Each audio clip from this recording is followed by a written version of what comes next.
What is going on, everybody? Welcome back to the Wednesday Kickabout. We are chilling with Dylan. I am your co-host, Sean. I think we can start calling Dylan co-host now instead of At least, guest. at least for the kickabout.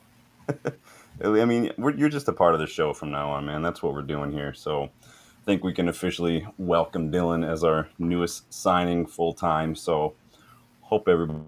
Well, as you know, the Kickabout, it's pretty chill. It's pretty laid back. We're not here to break the news or anything. We're here to kind of just chat about everything that's been going on since the last kickabout last Wednesday, and so that's what we do. Dylan, you're always more than welcome to throw out little things. Basically, we're just chilling, we're just talking, man. So that's why we call it chilling with Dylan. So, oh, how you been? Tired, just working out Yeah, as we were talking about before. Working out in the heat's just getting to me, man. yeah, Uh, yeah. For those of you who don't, it's crazy hot that we got like a heat advisory here in Michigan. It's the worst. hmm Big up, and, Jarvis. and next week's going to be worse. So Yeah, we're I've going to be always said like, complaining even more, everybody. yeah, between winter and summer, I'm like, I'll take winter literally every day. I could put more clothes on. I can't take so many clothes off. Like I only run out of clothes after a certain point Yep. in time. So it's just worst, man. And it just and statistically, like it does make everybody just irritable. Everybody just gets hmm frustrated and angry, especially when you're stuck in traffic and stuff. Ugh. Can you imagine living in a time without like air conditioning in cars and stuff? It would be terrible. It would be I, the I worst. I think about it sometimes. Like, what if we didn't have air conditioning? It's like I wouldn't want to live there. Yeah, it's like so uppity, right? Because there are literally places where like the UK, literally no sea in the UK, so it's just I can't imagine what that would be like. So I don't want to complain too much, but it is what it is. But we're gonna dive into a little bit of what's been going on the last week. Talk a little bit, just abstractly about some things. As you guys can see, I put a poll in the chat regarding the announcement of this young fellow, which we'll talk a little bit about today as well. So, but yes, please do hit that like button. Please do subscribe on the way in. Most importantly, now is the most important time to subscribe because I did promise a giveaway if we hit 3K subs before United kicks a ball for the Premier League season. So you've got some time left. What is it, like a little more over 3 weeks now, Dill? Just under 3 weeks, or just over 3 weeks. So I Because think we can get there, right? yeah. Oh yeah, So we get kickoff against Arsenal, what, 14th, 15th of August or so? 17th. I just looked at Yeah. it. Okay. So there you go. Even more time. You guys get a couple extra days than I thought. So there's no reason that we shouldn't get to 3K subs. I believe in you guys, but it's really up to you guys. You want to share, want to like, want to get the notification bell, post it on wherever you want to do. Get the more people you get involved, the closer everybody gets to a giveaway. And I did promise a brand new 25-26 shirt of your choosing, whoever, home, away, third, whatever you want. If you want a player on it, cool. Put a player on it. You want patches on it? Well, I mean, there's no patches to put on there, I guess. Yeah. Sorry, too soon. Is Carabao that Cup. too soon? Yes, we'll get the FA Cup patches on there. Oh, I just realized no European patches. It's been a while since I've seen no European patches on a shirt. How 13, you feeling 14. about that? It's frustrating, but you know what? If it gives us more time to train to get the system, to not give up Yeah, on a manager because results aren't going the way that we want them to do, we can't keep chopping and changing. We have to stick with one. So hopefully that yeah. gives us the time we need. And I feel like it's almost. I'm not gonna say it's better. Obviously, we want to be in Europe, but I think that this was never gonna be like an Indiana Jones with the idol. Never going to be like a take it, fill it when it comes to Deadwood and then bringing a new signing. Like it wasn't going to be get rid of 7 players, bring in 7 players. I think that for time being, I think we are going to see the squad trim down a little bit. I think we are going to go on a full on shred. Mm-hmm. And I think in that interim, not having those extra fixtures, while it's going to suck for us, obviously, just status wise and even financially missing out on that revenue, it could be a little easier on a squad that's in the middle of shredding, basically. So we're going to see what happens. So, but yes, we're not We happy saw about that that. with Arsenal. Yeah, We've seen it they many, did that. many They miss times. European football. Yeah, Tottenham did that where they missed European football and did all right, Chelsea. I but mean, it's going to happen every now and then. Chelsea have done that. So, Obviously, this is hopefully the last time because it is going to start to hurt us financially as well. I mean, we've already yes, lost money from we can't Adidas. keep doing it. It's not fun. Box, big up, Box. Good to see you again. I want European football, to be honest, even Conference League, a trophy to win and different places to go. Do we count Conference League as a trophy? And now you guys Chelsea can't. do. I mean, you can't call me a bitter because I didn't count it even before Chelsea won it. I've never counted it. So, but Chelsea, of course, Chelsea, you're going to count it. Why not? I mean, it's the Hotel Cup. You know, just sell a hotel, get what you Mhm. want. Yes, everyone. I'm just getting up with the chat here. Jay, good to see you, man. We are chilling with Dylan, you guys, on the weekly kickabout. As you can see, it's pretty chill. Basically, we just treat this like a podcast almost. It's super random, super chill, man. I've said super chill about 8 times. Big up, Lucky. How you doing? Lucky says we're gonna slap some of these teams up. Well, I like your positivity, Lucky. So, um, again, check those memberships, you guys, as well. While I do my spiel, below the video player, you guys will scroll down. You'll see some products from the UVE store, including the brand new Boom shirt, the Brian Mbeumo shirt that I'm actually pretty happy with. You seen that one yet? What did you? I always value feedback on those things. I haven't even looked at it yet. I have been so busy. I've barely sat down. Let me look at it real quick. Whatever, Dylan. Hurt my feelings. It's like you're off the channel now. We can't have. Box says Chelsea spending on Simmons and Hazard. Yeah, we're going to talk a little bit about that because I want everyone's thoughts a little later on too on just spending and fines and bans and cheating and all that kind of stuff and where people's priorities lie. Keep that in mind as we go along as well. Lucky is in full on revenge mode. All right. So obviously, as you can see from this photo here, it's been. I mean, obviously, since we last hung out on the kickabout, Mbeumo is official. He has been obviously announced. Got the 19. What? How are you feeling Thank about God. that signing? As I kind of said last week, Every thank time. God it's done. Um, that was one of those things dragging on, dragging on. In comparison, like if we can haggle about the price all we want, in comparison to who like the other prices that went out there for Elanga for some of the others for the 50, 55 million. I think Embuemo is better than them, so I can kind of see why we had to pay more. Yeah. Um, but we got it with add-ons, and it's an installment payment, so that's good. We don't have to pay up Mm-hmm. front, amortize everything, so that helps the PSR stuff too. So that's done, and we're gonna get to more where we see who's gonna play later. But I'm just happy it's over. We have two number 10s now to play up there. Good.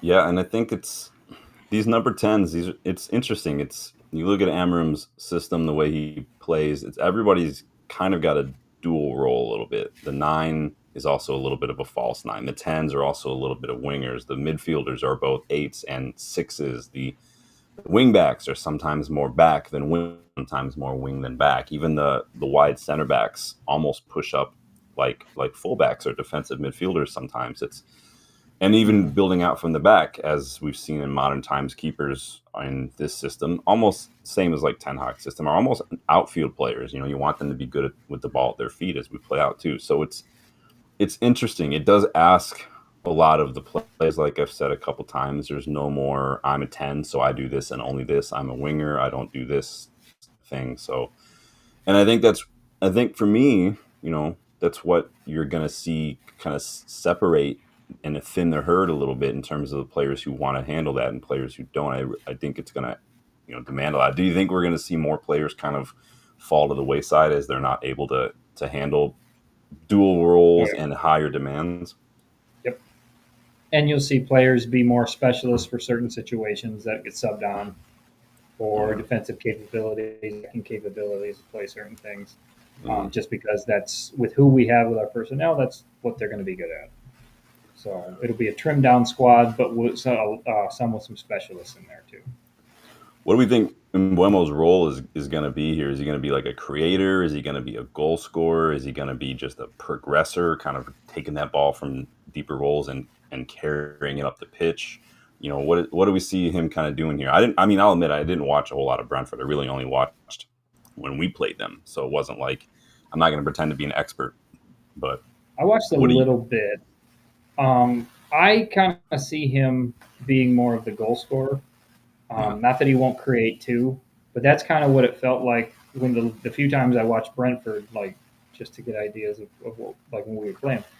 It almost seemed like this Wissa was the creator, Mm. and then Mbeumo would come in and try and get the shot off or get the goal, and then Wissa might get the rebound, or if he got into a better position, they'd give him the goal. So I almost feel like Cunha's going to be the creator.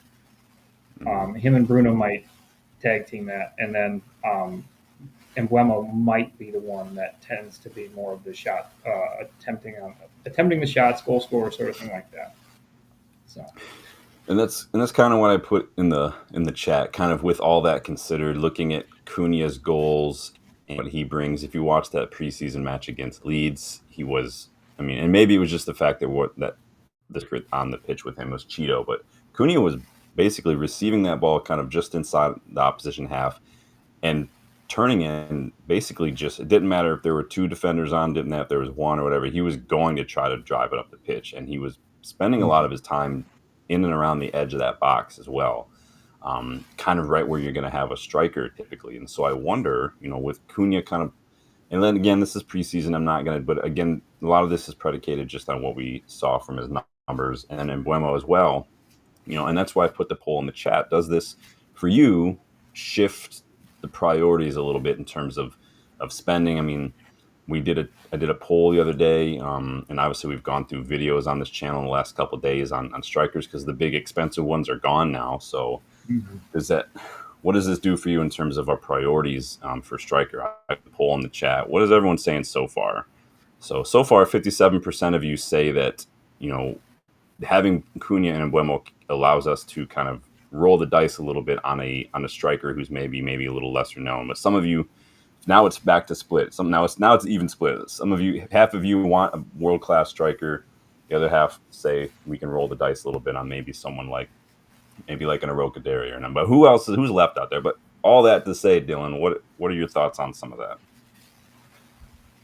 well, I kind of think, just thinking about Mbeumo there, I think he probably at times will play as the central striker, and they might move Bruno up to the right number 10 or move Ahmad up to the right number 10, have Dallo play the wing back, and then you know play Mesraoui as the right center back or whatever to try to get balls up there. But I don't think striker needs to be our priority. Just a few clips I've watched from that from the friendly with Leeds, we need some midfield help, more defensively for anything because we Casemiro doesn't have the pace. If he had the pace, I'd be fine with it. If he was 5 years younger, we'd be fine. But the issue is he doesn't have the same physicality that he did before. It's just one of those things when you get older. I know I don't. I mean, I try to go run now, and I can tell you I'm slower than I was 5 years ago. So it's just one of those things as age catches up with you.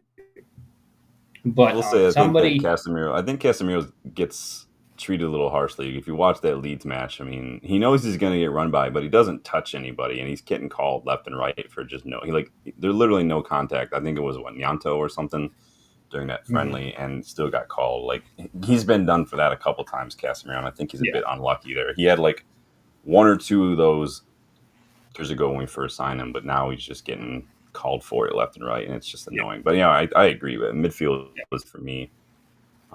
It's hard. and for me, somebody defensively minded that can get their positioning right.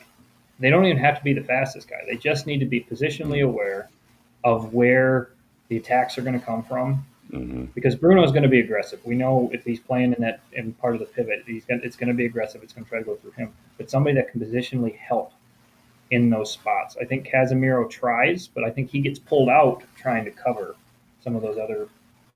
So somebody else that might be a little bit quicker to get to some of those spots might help you. A little bit younger, learn from Kaz, learn from some of the others.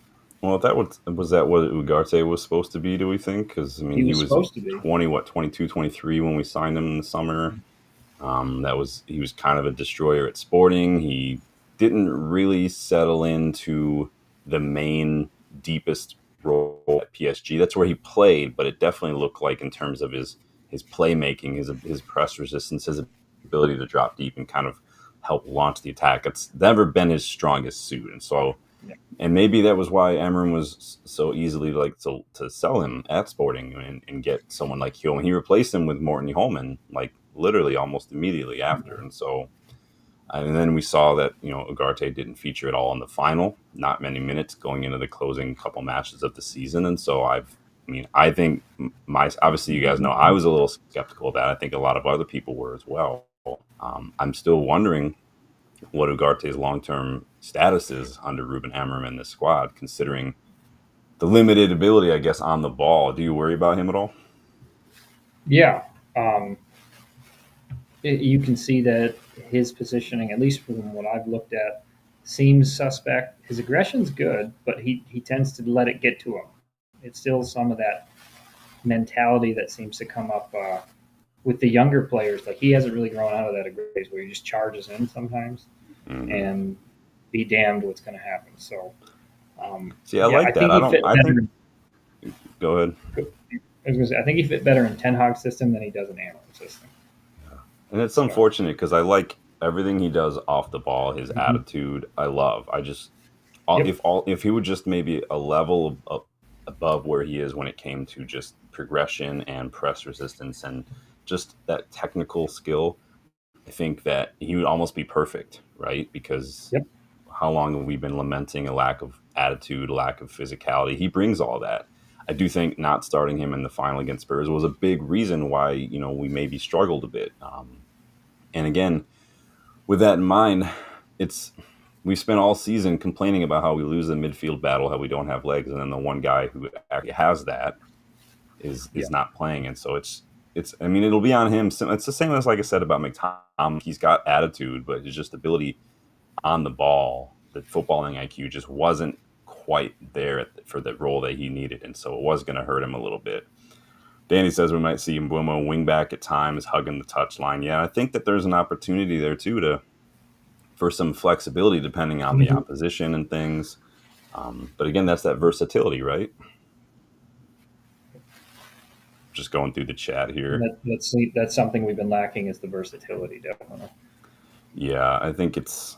Yeah, I think that I feel like some of that is just football in general because for like a decade it was just 6, 8, 10s, and then now it's in this system at least it's midfielder, it's attacker, it's forward, wing back, which is kind of both winger and back, and I think it's forcing to have to step up their game a little bit. Jay's got a little bit of a hot take here. He says Bruno's days are numbered. I can see it. Deadline day, January. He literally, the only place he can go is the Saudi League, and he turned him down. I don't know where he's going to go, man. I know a lot of people were wishing that we took that Bruno money. What was your thoughts on that? I was torn. On the one hand, I wanted the money for the rebuild, but on the other hand, I was like, it's Bruno. Like, the guy who brought a shining spark for us for the long period of time. Yeah. It was rough. At the end, I was actually okay with him going. I had kind of come to terms with that, and when he didn't, I was like, oh, okay, well that's fine too. Yeah. It was challenging trying to work through that. So I feel like sometimes I come across as a little bit flip floppy. Because I was like, yeah, I love Bruno, but for 100 million, you have to at least sit down at the table, right? And I guess it's not just up to us, the player. He didn't want to go anyway, but at the same time, even I can say that, but then after the fact, some people might think I'm like, why aren't you more upset? Like, it's not about that. Like when the decision's been done, I just move on. Like there's no point in. For me, anyway, I just don't see the point in continuing to be frustrated. Like, because it's a choice at that point. You're choosing to remain frustrated and wish for what might have been. And I'm just like, at the point, we got to keep moving forward and we got to adjust and we got to learn. And that's it. It just is what it is. So I'm not a flip flop. I'm not an on the fence guy. I'm just when a decision's made and can't take it back, just go forward, because that's just going to keep you from moving forward. So, let's see who's in the chat. Jay says Casemiro doesn't have legs. He's never had the legs, even at Madrid. He made countless errors, ran rings around And to be honest, Modric made him look better than he is. That's a hot take. I think it's a little different. I think the biggest difference though is kind of, for me anyway, what Jay said, and like when you're at a club like Madrid and you've got players like Kroos and Modric next to you, it like it's a lot different than what he walked into at Manchester United. So, I mean, how many of those passes, those no look cross pitch passes that he used to play at Madrid all the time, did he play at United and were just intercepted? Because you're used to players who maybe know where to be in the situation, better quality of player. And I'm not excusing Hero, but let's not. I mean, I don't want to like. Let's not pretend Casemiro wasn't a world class center. I mean, he owned Man City in a Champions League match a couple of years back. Like he destroyed them. He was an absolute baller. Danny says, funny thing is, most fan base would take Paulinho and repeat. Yeah, I'm not. I'm not here for Paulinho. It's just it's another Casemiro. Let's like we're already going to be getting one of those. So Hesty wonders if Mbeumo is going to start or if he's going to be benched. Is that a real question, Hesty? And then we're going to pay that much and chase a player that much to not start him. Dylan, is he going to go on the bench? Oh yeah, no. He's they might have him for the first couple games in the preseason just to get him bedded into the system and everything. But he's going to start that first match versus Arsenal. That's you have to. We need the goals. That's 35 goals between Cunha and Mbeumo. We're going to need. So, is anybody worried that if we start off really well with Cunha and Mbeumo while the transfer window is still open, that it might like Ineos might just say, oh, we don't need a striker. Amorim might say, we just don't need a striker. We've got these two. We'll be fine. Is anybody worried about that? Are you worried about that a possibility? Yeah, I can see that. I can totally see that happening. And then right as the window closes, the goals dry up. Of course, or someone gets injured. That always happens. Yeah, or one of them gets injured because that's what happens. Yeah. So, it is United. We have bad luck here. Yeah. That is a concern. So now, as we'll probably talk about later, like, do you go for a younger striker? Do you go for an experienced guy? Do you go for one of the big ones? So it's like, well, if anyone wants any ideas of who's out there still in terms of strikers, go check out those couple videos I did. I did one on first team strikers who are still available. You guys know who my pick would be. I've said it many times. And then I did another video on young strikers, those 19, 20, 21-year-olds who are starting to make a name for themselves and starting to get noticed and stuff. So go check out both those videos if you haven't yet. Don't do it now, though. That would just be rude. You got to wait till we're done here. So Chat Sports says Cobby will end up leaving. I don't know where that came from, Chat Sports. I don't see Cobby leaving anytime soon. I was a little bit surprised that Cobby didn't do shirt number, but maybe he's waiting to take Casemiro's next summer. How do you feel about Cobby in this system? We haven't talked about that. Obviously, I mean, he's not going to start. He's not a starter. Obviously, he's young and stuff. Yeah. But what do you see his role in Ruben Amorim's system? Because we've seen him played as a 10. Sometimes we've seen him play deeper. Some people go back and forth on where his best role is. Where do you see Cobby? How do you see him fitting in? I mean, he's still got growing to do. So that's the other thing. He's in a tough spot, going from a system that fit him pretty well with Ten Hag's system to a new system that's not necessarily his forte. I don't think his positional sense and aggression are good enough for the two-man pivot. So I see him being more of one of the 10s. But it's mostly because his passing is when he's on, he can dribble it. He's got he can link through there. I think that can be an asset in certain situations.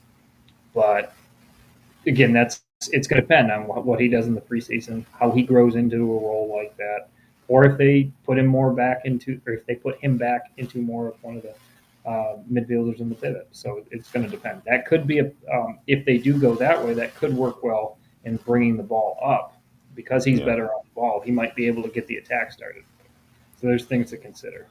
And he's young enough. I think he has every opportunity now to kind of look at the system, look at the long. I mean, for all purposes, the plan is this is the way we are playing moving forward. Amorim is the guy. So Cobby's got an opportunity here to develop and add different layers to his game that maybe he wouldn't have otherwise. In terms of I can drop deep and use my natural press resistance and my good close control and start the attack, become a deep line playmaker, that first phase player. I can act maybe as an advanced kind of a Zidane kind of or a Bellingham receive the ball, turn and kind of get it forward kind of a thing. I don't think he's demanding to be a starter. I think that would be a bit ambitious because he's only been playing first team football for what, a year and a half or so.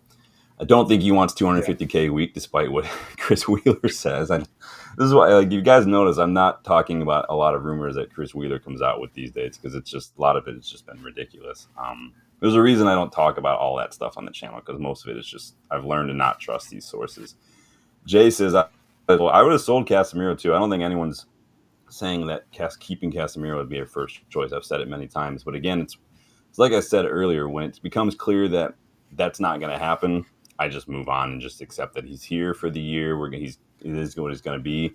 We'll probably have to use him sparingly. I don't think Casemiro is going to start every single match, and he probably knows that. But it is what it is. So again, it's just one of those things where I see no point in like raging that he's still here. We didn't sold him. Like, I would have sold him too. Dylan, you probably would have sold him as well. Like, Yep. yes, I'd rather go get a Hackney, go get a Wharton, go get a he who shall not be named, go get a Lamine Kamara, a Lassine Agume, any of these guys. Nemecha at Dortmund, I think, is a good fit. Like, it's just, Mm-hmm. it is what it is. So, um, let me see here. I just want to get caught up on some of these chats here. Most of you guys are having little Very good. chats with yourself. So, Fox says Manu's going to be basically a bender, which is fine. But I think there will be a time, though, where Kobe's going to want to be seen as a starter. You're seeing that with young players as well. We saw that with Angel Gomez, which is why he left as well. Danny agrees. Kobe's best sitting deep, playing through that first phase, and I think he's bulked up a bit, right? Since he back Yep. from that injury, he looks bigger, either a growth spurt or just hitting that gym a little bit, or getting that cream. I don't know, but it's not like our gym is good at United. The only thing, you do in our gym is get a paper cut or some shit. Let me see. How's it going here? Jay agrees with you a little bit. He also sees Manu as a 10. I've always said that his linked up play and off the ball movement and also his dribbling, but unfortunately, we play as a 6 or an 8. Yeah, I don't see a problem with him necessarily being a sub. I do see a lot of merit to him playing in the 10 role because Mhm. I think if you look at a lot the way that some of our 10s have had to do, like even in preseason, Cunha having to drop deep. Throughout the season, Ahmad, Garnacho having to drop deep a lot of times when we were getting pressed, when we were struggling to build out, we needed an option. So there is going to be a need for a 10 who can do that. A press resistant, good on the ball 10 who can do that, who can drop deep and is comfortable in those tight areas. And that I do see that in Coffee as well. Take what he would do playing in a central deep role and put it into a little more advanced position channel. I think you've got something there. So you're not alone. It Mhm. sounds like, Dylan. Big up. Chats for a World Cup next year for Cobbie. He isn't getting game time. Well, that becomes if it does he suit the Thomas Tuchel system. So, Yeah. you're going to try to get to any of these World Cup games next summer? I doubt it. No. We're I just trying to think figure too. out I if mean, there's any we can go to. What's that? yeah, I just like I'm thinking about or looked at some of the prices. I think they're like a couple $100 for tickets. I'm like, nope. Yeah, World Cup I games. watch them on TV in the comfort of my home. Yeah, anything. I mean, yeah, and I think it's kind of like Justin was trying to talk about going to like Atlanta and stuff. I'm like, Atlanta in the summer, awesome. Sounds Yeah, that sounds sounds great. great. I would like to just. I don't. I'm also the kind of person who's like, I'm not gonna go unless it's a U.S. game. Like, there's no. I don't care about other teams. And I'm not even like a diehard U.S. men's national team fan. Like, I don't watch every single match and everything. I just don't because they're not that good. But um, so I wouldn't bother going unless there was a good match. And I think everything's pretty much booked up. Tickets, like you said, are crazy. I mean, the tickets for the World Cup are more expensive than United tickets. So we would know Mm-hmm. because we're going, son. Boom. Right. Um, yes, flights are booked now. Everything's pretty much ticked off now. So Yep. we are good here. Richard says, I remember the 68 Cup final. I was 10 years. Big up, Richard. Legend. Richard. Oh, I was that's awesome, crying man. to my daddy. Do not worry, he said when we had extra time because we will win. And we did. Yeah, I just said the other day when I renewed my MUTV subscription that I've like because people are wondering like there's more than just academy matches and stuff. Like, you can go watch literally almost every match. I've watched that 68 final a couple times, dude. absolute monster of a winger. I think he goes underrated because obviously you've got a team with like Best and Styles, but Aston was an absolute stilky piece of filth on that wing in that match. And so that was a good final. If you've not watched the 6-8 final, you guys go watch it because we just came back and just started destroying. So yeah, I doubt that's going to happen. Chat Sport Spurs. We're not helping Spurs out. Spurs are no. We don't need to do any of that. Big up, Kai. Good to see you again, my friend. So Mbeumo is official. Gets that number 19 shirt, despite Brentford really trying to make a late push and re-add his name and number to their store. I don't know if you guys saw that. Somebody pointed that Right. out to me. So That was as us of like last week. We were like, "What the yeah, heck's going on?" yeah, it was so funny. I was like, what? They really are trying to control the narrative there. So Fox says United fans have overrated Manu as if he's Sadorf. No, I don't. I think some people have, but I think a lot of us are just excited whenever because we're this club is built on youth, and we like it when a youngster comes through who looks like what Manu's look like. I mean, I'm not gonna try to toot my own horn, but I've said like he's young. Like I keep saying he's young. He's only been playing a little while. We need to give him time and stuff. And so, but we can't deny that the kid's got something. So I think that's probably fair, right? Is that Yeah. unreasonable? No, he definitely there's skill to his game. There's a finesse that he has, and he's what 19 and Yeah, 20 he's not there. that old, man. So yeah, He's he's got a super lot young. of room to grow. Chat Sports says, imagine if Cobby played in the three midfield. Don't get me started on the three midfield, Chat Sports. Danny and I have both been shouting for a 3-5-2 with a pivot in there. You could throw someone like a Hackney deep. You could throw a Manu. You can throw Bruno as the eights. It's more predicated on the fact that if we can't get players that we want in midfield because of money, then we just pack another body in there. Have three midfielders instead of you still got wide players. You've got two attackers now, and in Mbeumo and Cunha, they can play those front two roles. But alas, it's another one of those things where it's not going to happen because Amorim doesn't do it. So I don't really talk about it as much. We can want to do. Big up, Richard. Thank you for stopping by, my friend. All the best. Thank you for reminding us of when we were good in '68. You guys are funny. Andreas Franson, you as Americans, who do you rank as the best American player in history? Best American player? Yes. Like, wow. Who would you rank as the best American player? I got to think now.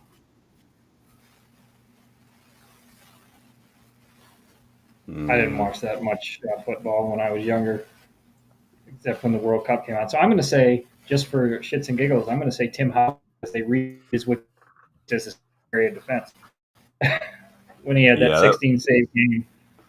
yeah. That actually did pop up in my mind. I mean, there's a lot of good players out there. I mean, obviously, Landon Donovan is up there. Clint Dempsey, Dempsey, Bob said Dempsey's that. probably up there. Um, right now, I mean, Pulisic's probably going to get Yep, a lot of the plaudits. I think Pulisic has the potential. He's just got to stop with these injuries. yep, Um, yeah, Howard. I mean, again, that's actually what came to my mind too. I mean, we can think. I mean, he's playing at Everton. He was very good. Obviously, for the U.S., he was very good as well. Maybe that doesn't say much about the U.S. The keeper is the one that pops up, but yep, Dempsey had some good memories. And when he scored with his dick against Portugal in the 2014 World yep. Cup, I thought that was pretty legit. Donovan So with the 90th minute winner against yeah, Algeria. yeah, that was, and it's funny because that was back when we were still using a lot of MLS players, and I think Mm-hmm. even in many ways we almost had a better squad in some ways because we just can't seem to get a good like the stars just aren't aligning for us all at the same time. We had a really good showing in the World Cup when a lot of our players were not MLS players, but now it just couldn't line up. I don't know what happened. So the players they get into that team when they're older, like Tim Ream or somebody, and then they have like that one shot, and then they kind of start moving towards retirement. So, Yep. oh boy, Box says Donovan. He says Dempsey as well. Deuce. Yep. Beckerman. Ooh, Beckerman.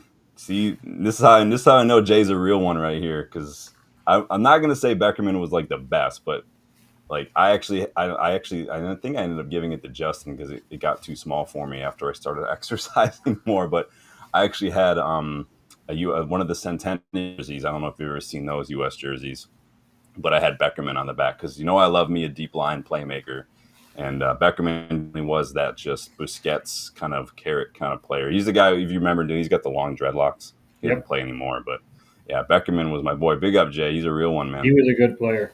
I remember, was at 14 he was on the team? Yeah, Bradley. Yep. Big up. Yeah, I always like it when someone throws out those names that not many people realize. Dempsey. You guys, Brian McBride, good striker. Big up. Yeah. See, now we're getting to a little bit before my time. Him too. Yeah. Lawless as well. Who was the keeper who was at Villa for a while? Guzman, right? Is that his name? Guzan. That's the guy. Yeah. Brad Guzan. And he went to like Colorado or some shit. I don't remember. Yeah. That's funny. Alexi Lawless. I remember. It's funny. I don't remember the '94 World Cup. I remember the shirts from the '94, the denim star kind of thing. Mm-hmm. You can go. I think you can get those on GoGoalShop. By the way, I've seen them. Those are fun. Yeah. The new one, the U.S. I don't know if you've seen the shirts that they're wearing for some of these matches recently, but they're pretty. On the Gold Cup, they were fire. Have you seen those? Mm-hmm. They look nice. I With like the pinstripes. That was Yep. sick. What are you guys saying here on Mbeumo? Okay, so 54% of you think we can roll the dice on a striker. Honestly, it was kind of a trick question because there's really nothing. There's no strikers left that are those world-class tier 1 strikers. Freddie Adu, there's always one. Oh man, I feel bad for Freddie. Football failed him. I think we failed him. I think he had the misfortune of being like a young prodigy at the time where the MLS was really, really struggling. So it is what it is. So let's move on because we've not even got out of the intro yet. It's normal. 6 minutes in, 37 minutes in. This is hit that like button if you like tangents and bunny trails, as we call them here, you guys, because we definitely went on one here for a second. If you guys ever want to know, my classroom is like, this is exactly what happens when the kids get me talking about stuff. So yeah, don't get me started. 20 minutes later, after talking about some revolution somewhere, I was like, oh, I guess we should get to work. Right? No, we don't do that here. So Rashford's officially at Barcelona now. Good. Saw the announcements in both clubs. Pretty lame Barcelona announcement, if you ask me, but it is what it is. They didn't have enough money to make it cooler, so they couldn't pull those levers. It's like they raided a Comic-Con and got like a Doctor Who TARDIS and threw it in the middle of the new camp. Right. It was so weird, like because it was like a UK telephone booth. Is that what it was? Yeah. I don't watch Doctor Who, by the way, but my wife watches Big Bang Theory. The only way I know what a TARDIS is. So, oh boy, 30 million euro option I think is the buy, and that's if they can afford it, and that's if they choose to take it, right, and if they can register him even. I saw someone, I want to say it was Christopher Mickle, claimed. I'm not sure how legitimate. Someone can let me know in the chat if this is legit, but apparently the option becomes an obligation if certain conditions are met. I haven't seen a breakdown of what those conditions are. It's probably like playing time or something like goals. I don't know. We've seen that happen sometimes before. But again, obligation means fuck all these days. So, yep. What are your thoughts on Rashford? I talked a little bit about Rashford the other day. Did we fail him? Did he get burned out? Was he too distracted by stuff going on off the pitch, like with his projects and stuff? Did he stop playing once he got his contract? Like, what do you think happened here in terms of his story at United? I think for me, and we're going to talk about it later, but talking about the Rio and the Carrick thing, but there was just watching that, and we'll talk about it later more, but there's a level of respect and there's a level of understanding when I watched that video that you never really saw with Pogba, with Rashford, with Jesse Lingard. Okay, and part of that, me, and I could be wrong with this, is that the structure after that. No, we're losing it. There you go. I need to be proper with that. Sir Alex Ferguson left when David Gill left. That kind of went to the wayside. The Glazers came in, everything's become commercialized. So when you have these young stars that are really good, Pogba, Rashford, Lingard, it's not about setting good examples. Like Rooney and Carrick have said, like when they were in the locker room, everybody's like they lose a match and nobody's upset Yeah. because that structure was there for them to learn the proper way to do it. It kind of feels like it's the '80s again, just on Yeah. some of the stuff I read. It feels like it's the '80s. Instead of with the drinking and the partying, it's all the Instagram, it's the social media. And Yeah. I think the structure itself failed him. I don't think it's any one person manager. I think, well, the Glazers obviously they're the real ones to blame here. So it's But almost like to think maybe he's just had the misfortune of being a professional footballer in this era of exactly, football where it's about brand and about like yep, you're even by the time you're 2021 you're already thinking about yep, your post career, your clothing, your this and your exactly. that kind of stuff. And um hmm, Jay, the kind of I was trying to get at in the chat here that they have that they post in here. Without that structure in place, there's nothing to build on. You don't have the right guys. Like you don't have a Roy Keane there to tell people, like to show them what to do. You don't have Carrick there. You don't have yeah, Rooney there. And once they're gone, those younger guys that learned the wrong things, that influenced the wrong things, now they're setting the standard. yeah, And as box everything that no, those losing you, five, Dylan. 6 years, it was all gone. And so now we have to build it back up. And I think, unfortunately for Rashford, like you said, he came in at the wrong time. I think he would have been just fine. I think I get a little of Ronaldo vibes. I think he would have been a little bit like that. Not as good, just like had a little bit of flash, a little bit of style. Been somebody similar that would have taken that left wing and with the right mentality, with the right support, could have done not the same, not similar sort of Yeah, cutting in and out there a little bit. Just wanted to let you know. thing. The internet's going in and out for me. No worries. Just want to make sure you knew. Uh, Uh-oh. He's fully gone now. There he is. That's all good. You're back.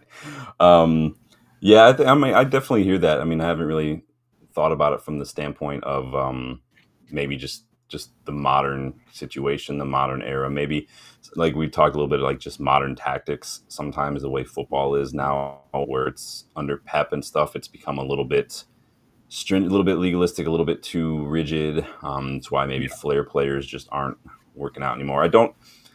I mean, I don't think we can say either that he hasn't also been a little bit of the architect of his own demise in some ways. A lot of the like the off pitch decisions, just Oh people yeah. point like I point like I spoke the other day. For me, a lot of it started like what really started raising my eyebrows with Rashford is when he postponed that surgery to go to the Euros. Mm-hmm. I just thought that was the first really questionable decision that I've seen from him in terms of just from a like a macro standpoint and not just to this bad touch here, this shot here. Like no, that was just a weird career like large scale decision that I was like I don't know how I feel about that.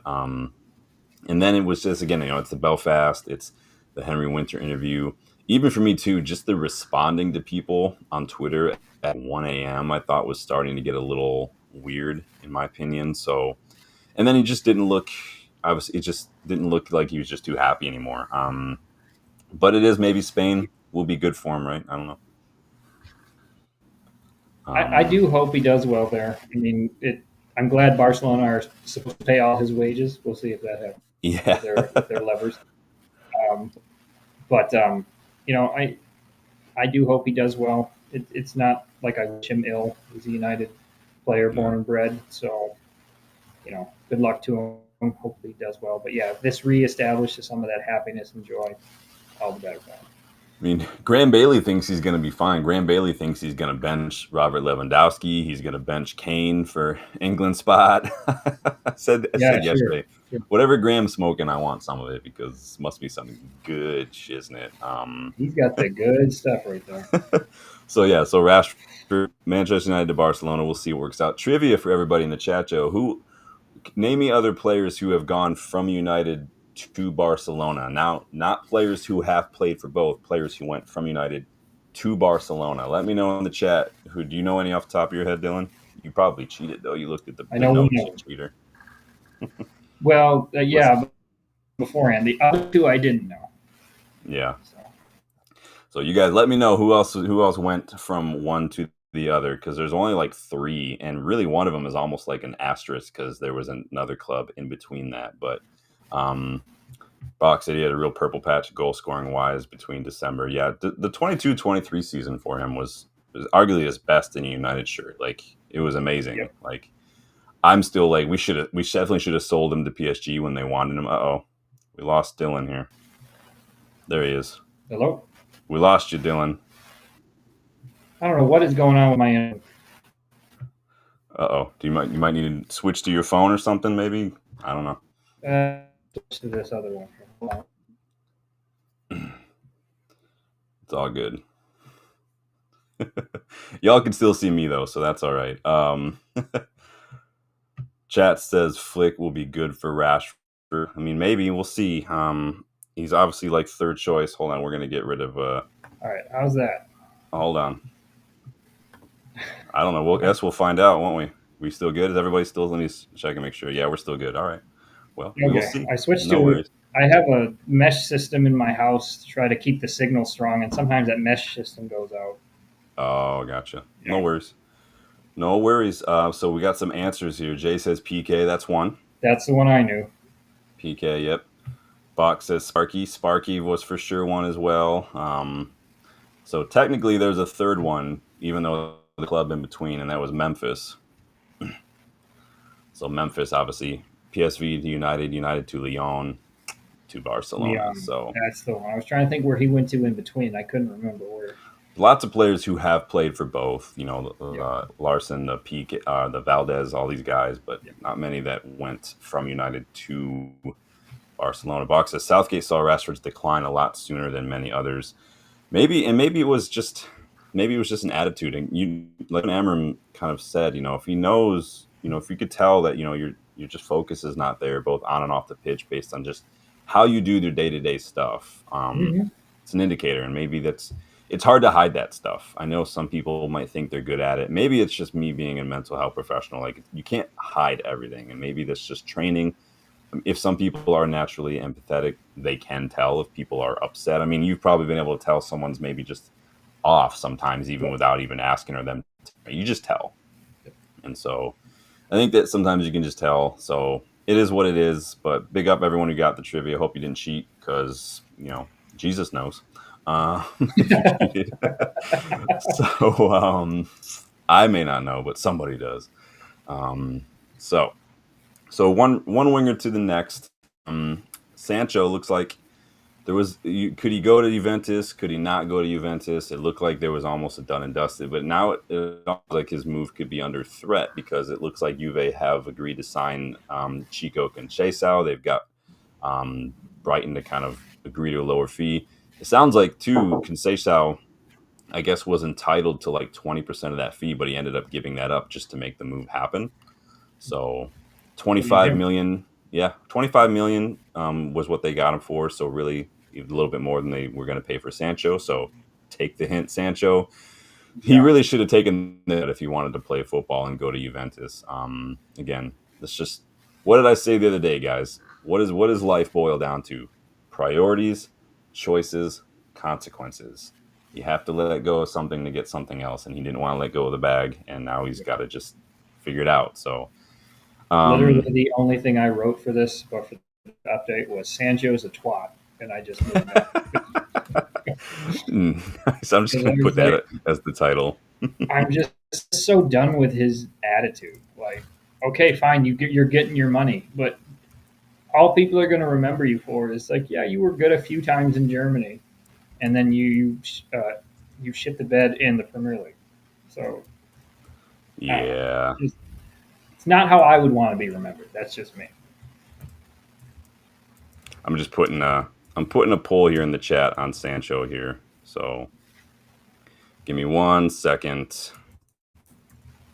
and then get it in there. All right, you guys let me know where you think Sancho might be going. Big up, Amir. Welcome to the channel. Good to see. I feel like you've been here before.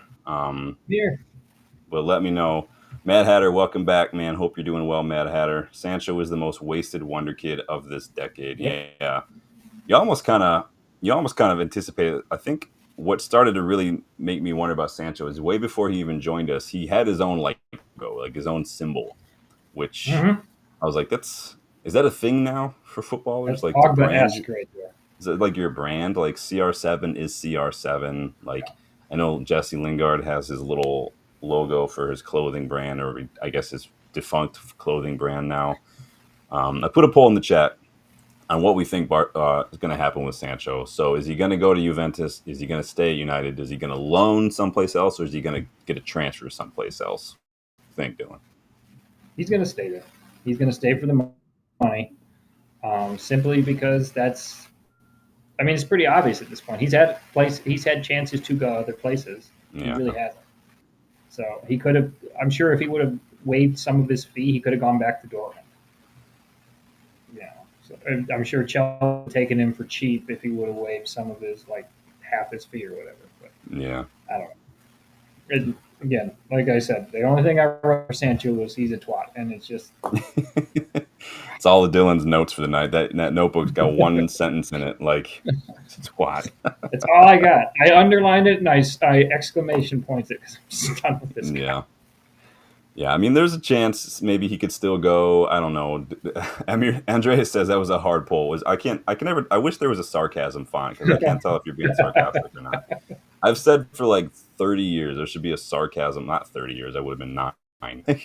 Since like instant messaging was a thing. If you guys remember what instant messaging was, I said there should be a font for sarcasm because some things I can't tell over text, but Mm-hmm. it does look pretty split so far. Some people seem to think he could still go to Juve. Some people even think he's going to stay at United. But so far, going on loan someplace else. Someone mentioned Forest. Yeah, I did think that Forest. Did I see that Forest were linked recently? Is that something that was real? It might have been. Forrest has been linked with a fair amount of people lately, so They do I some just saw money another rolling one. around, right? From Yeah, Malanga. yeah, with all the money from that. So So they haven't. Have Forest bought anybody yet this season? not that I'm aware of, but I haven't really paid attention to their transfer. Yeah. The last thing I remember Forest doing in the transfer window was like what 2 seasons ago when they bought like 20 players, Yeah. and had no shirt sponsor still. Yep. So I was like, how are you affording this? It doesn't make sense. But hey, well done to Nuno. He got him what they need. What they did. I thought I saw that at Crystal Palace, like somewhat related to Forest situation and whatnot. Crystal Palace like appealed or something, or they're out of Europe or something. Someone remind me. There, We so talked. Crystal Palace, UEFA, or whoever owns Crystal Palace, the Trexor. Trexor, yeah. They Yeah. also own one of the clubs.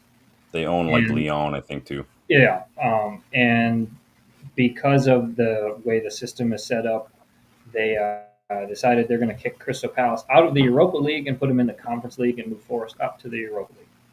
So Crystal Palace have appealed because Texor even got rid of. I think his ownership is less than some of the other ownership models that have been okay. Like, Yeah. I don't know, City when they own when they have controlling interest in the Arona, they were fine.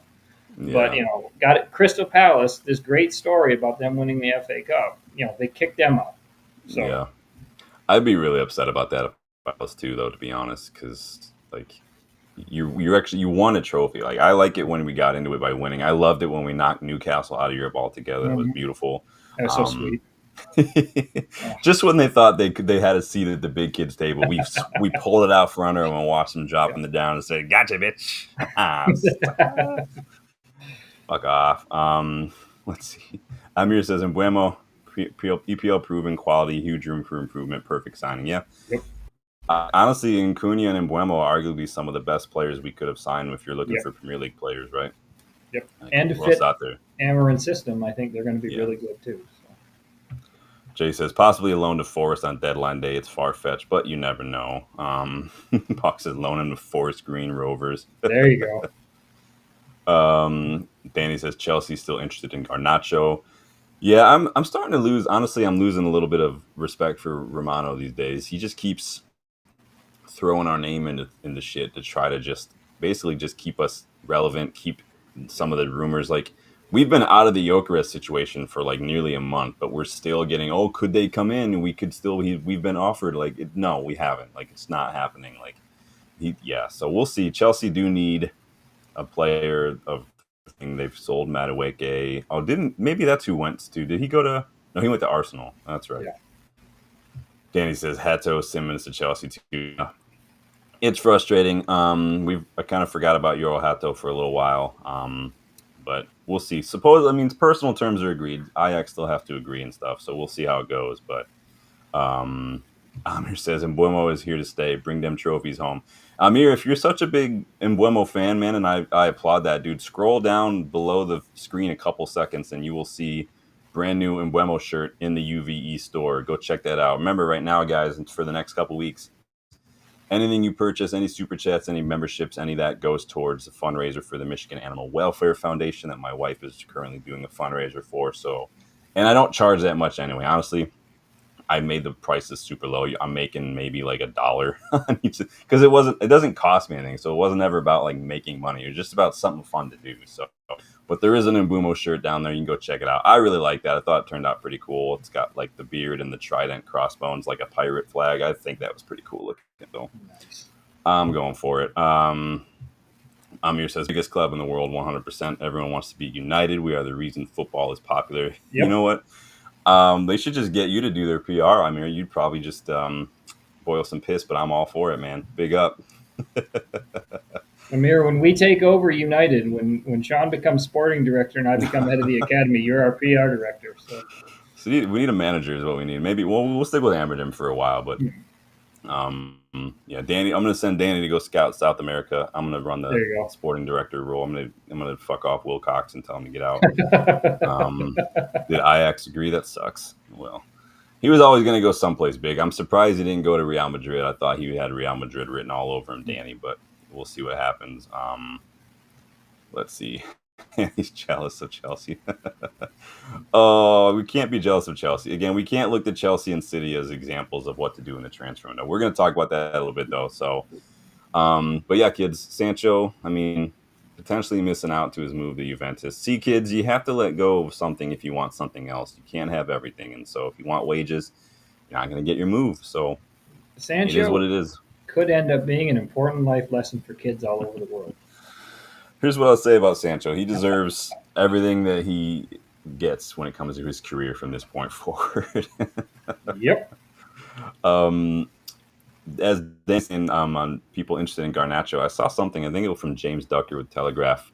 Clubs apparently think that $40 million could get Garnacho deal over the line. No.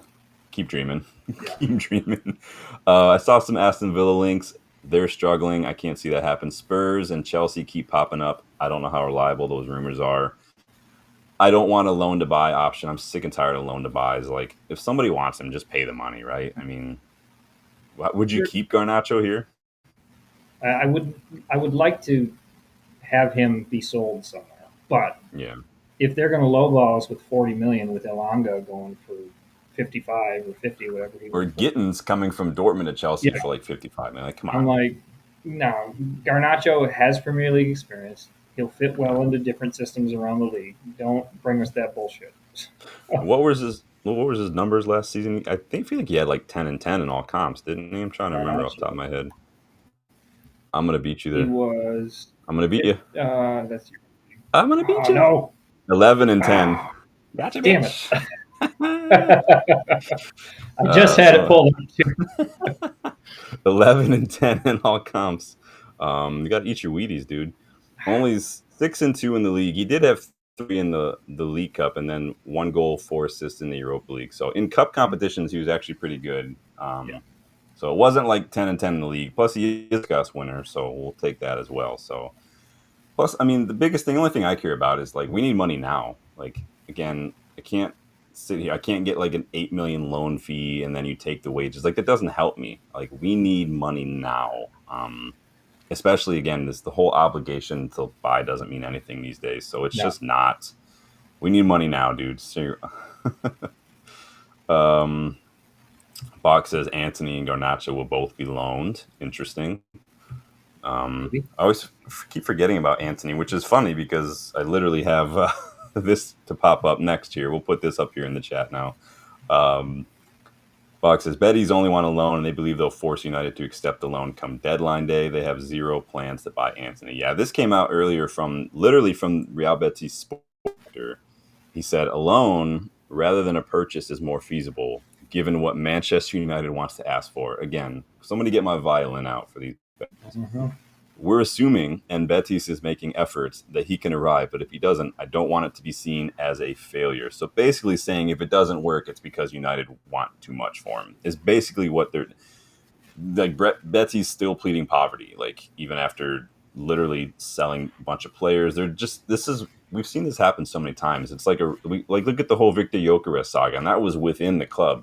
It was like a head-to-head to kind of control that narrative and spin things to make sure that they didn't look bad. And Betis are doing the same. It's just like they're sitting on a corner with hand in hat, like, somebody please help us. I saw some outlets claim that they're just ready to wait and kind of pressure us until the closing days of the season until they can get a lowball offer. I mean, what would you take for Antony? 2025. 2025, yeah.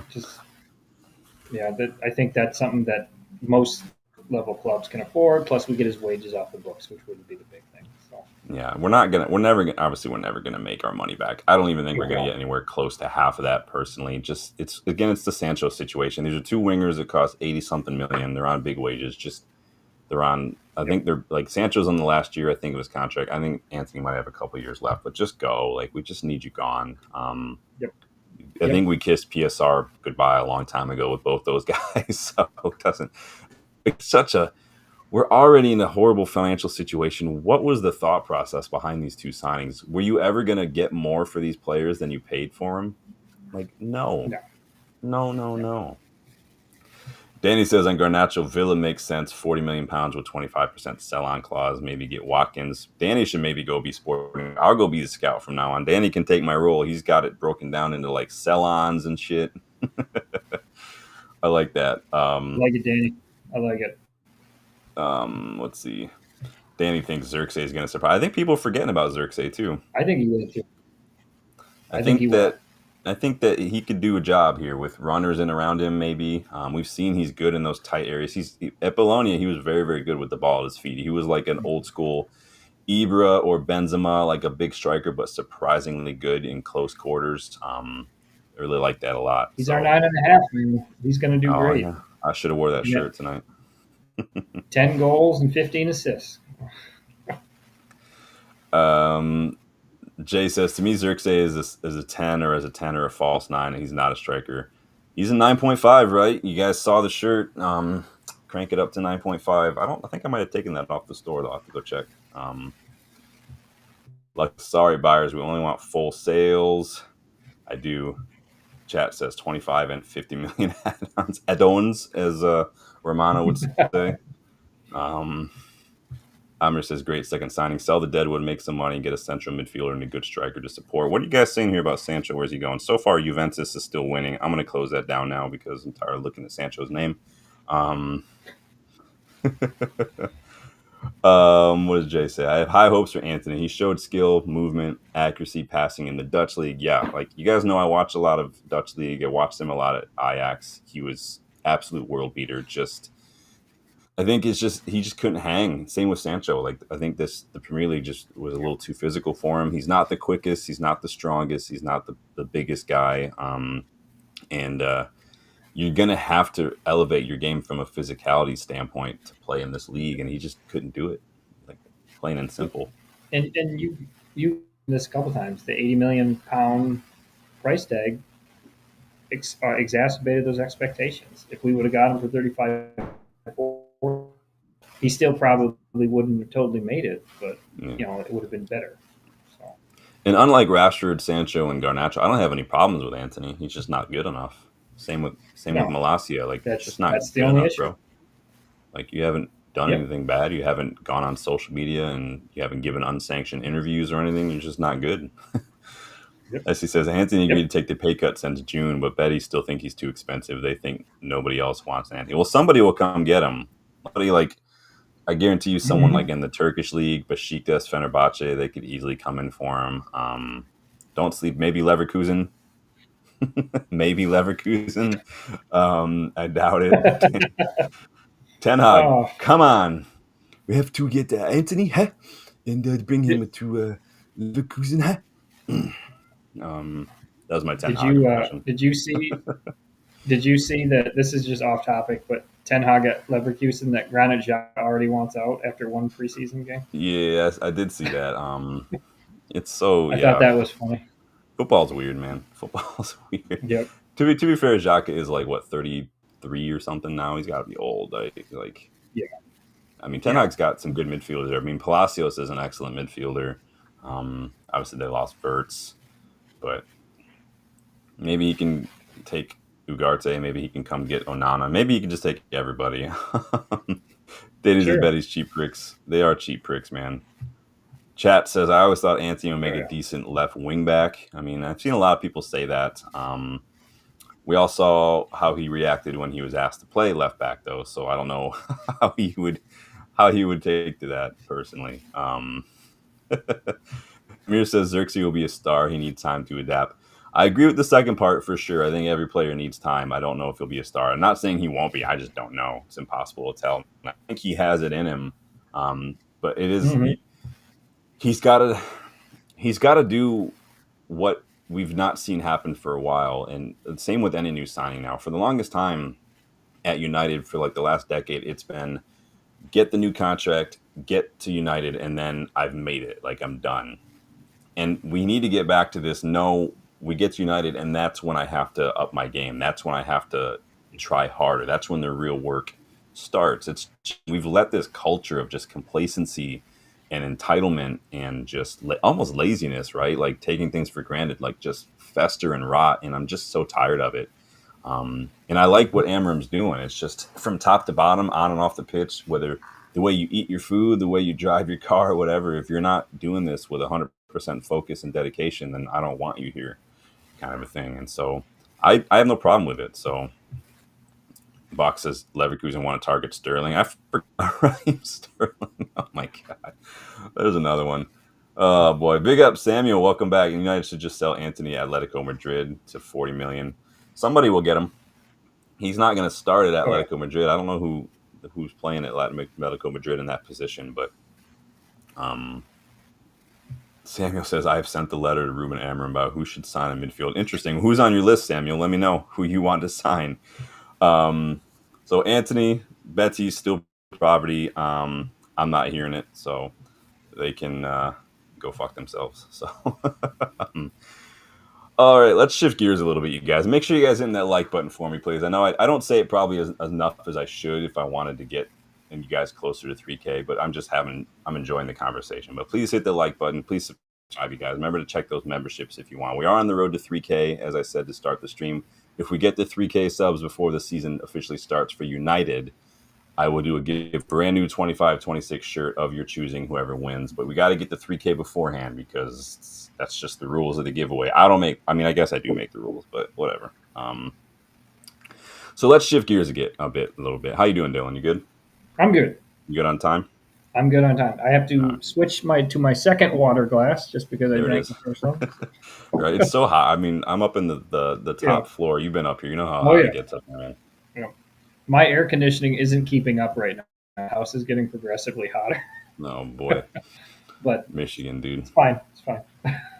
Yeah, the AC can't even hang with this heat. So if you were on the stream the other day, I put a poll in the chat to ask which position you'd spend more on right now if you were United's director of football. The question was if you had 100 million to spend and you had to spend 75 or 70 million on one player and 30 million on another player, who would you spend the most money on the striker or a central midfielder? Now we've seen that we're probably going to be shifting to a striker next, according to some reports. We talked about this the other day. So this is a report that came out the other day from Fabrizio.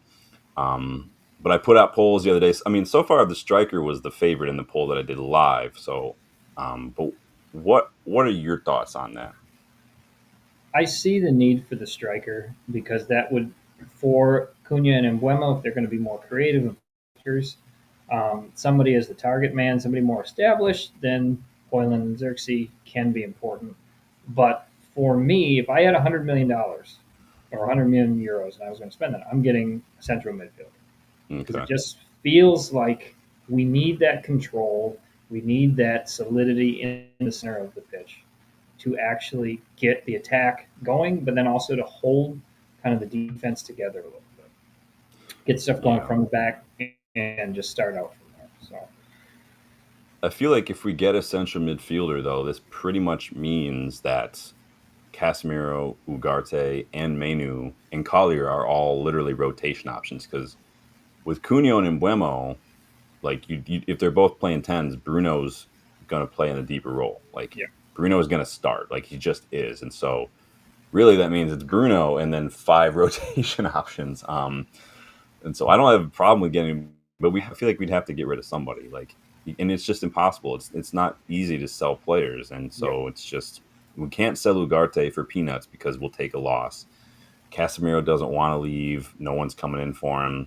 Collier would be the only one we can maybe make some money on, but I mean, how much money are you going to make on him? He's 21. He really, I don't know what's going to happen with Ugarte. But I agree. I do think for me, because I don't think it's not even just that like okay, within Mbeumo and Cunha, maybe we don't need goal scorers. It's just looking at the strikers we have, and then looking at the ones that are on the market. You don't have to necessarily spend 70 million now. no, Maybe to get the one that I would get, you would, which is Pavlidis. He's probably next on my list, and you would have to spend big to get him out of Benfica. But that guy is just amazing. He scored literally 100 goals in like the last 4 seasons combined. He's an absolute baller.